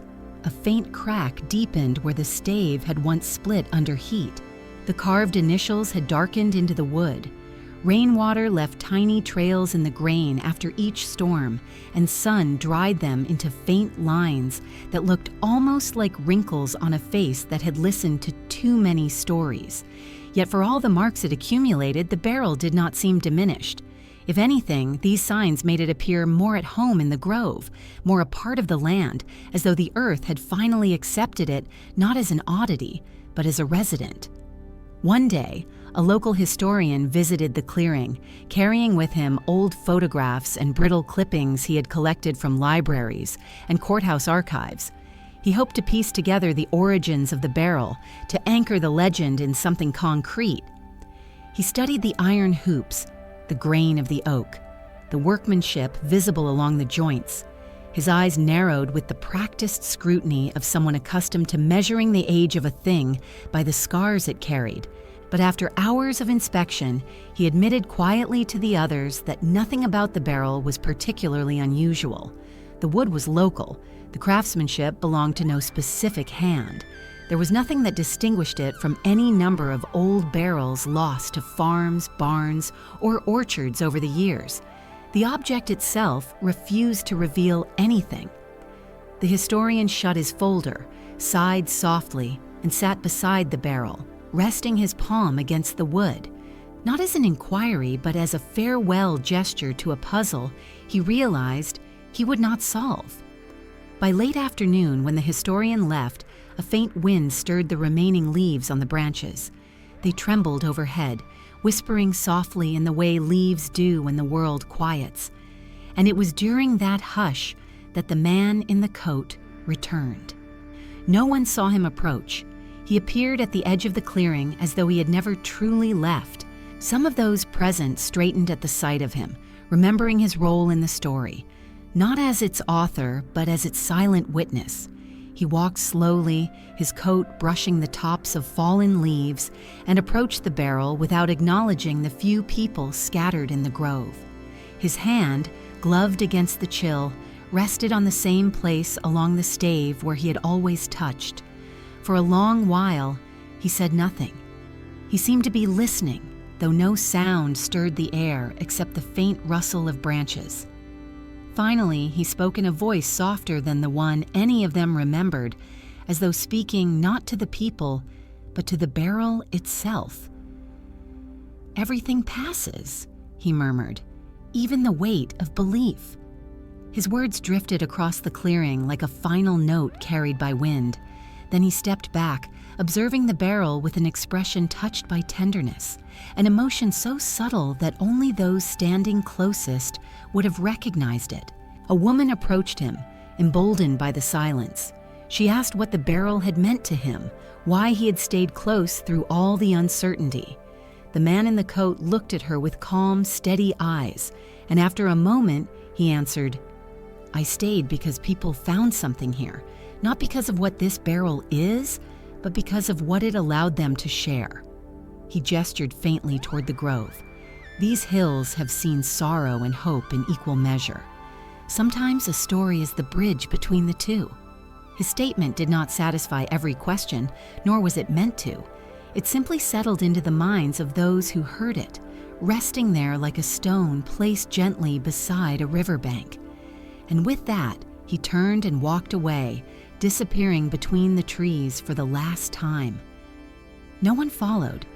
They sensed instinctively that the story had reached its quiet conclusion, and that chasing him would only disturb the fragile closure settling into the grove. A few days later, after a night of steady rainfall, the barrel was discovered lying on its side. There were no wagon tracks, no footprints leading in or out of the clearing, no signs of deliberate force. Perhaps the softened earth had shifted beneath it. Perhaps the wood had expanded unevenly. Perhaps an animal had nudged it accidentally. People speculated, but no explanation held firm. The barrel had simply yielded to gravity, to time, to its own tired structure. The visitors who found it uprighted it with care, but it leaned slightly now, no longer steady. Its stance looked weary, and the grove felt changed by the simple act of watching something once sturdy bend to the ordinary laws of the world. Not long after, the barrel vanished. No one claimed to have moved it. Some believed heavy rains washed it down the gentle slope toward the creek. Others thought vandals carried it away. A few insisted the man in the coat had returned for it. And a small number, the ones who held tightly to quiet wonder, said softly that maybe the barrel simply completed whatever purpose it had and moved on in the way legends sometimes do, slipping into the spaces where stories deepen but details fade. In the absence of the barrel, the clearing grew still again. The grass rose in its place, leaves fell and covered the ground where it once stood. The initials carved into its rim were no longer there to touch, yet the memory remained, humming through the hills like a faint echo that refuses to die away entirely. Folks continued to visit the grove occasionally, walking its perimeter, listening for something that might rise from the past. They never heard the knock again. They never felt the whisper. But they felt a quiet presence, the kind that lingers when people once gathered with open hearts. And in the end, that presence became the heart of the tale. For the Miracle Barrel was never about wood or iron or hidden power. It was about the people who came to it, those who believed, those who doubted, those who needed something they could not put into words. It was about the ache that runs quietly beneath every life, and the small, unexpected places where people pause to set their burdens down. In the Ozarks, stories do not end with certainty. They settle instead into the folds of the land, leaving behind traces that outlast the objects themselves. And so it was with the barrel. It slipped away, but the mystery remained, unfinished, unmeasured, undiminished. A reminder that some truths cannot be solved, only felt. A reminder that wonder, even brief and fragile, can leave a mark deeper than explanation. A reminder that sometimes a story is enough.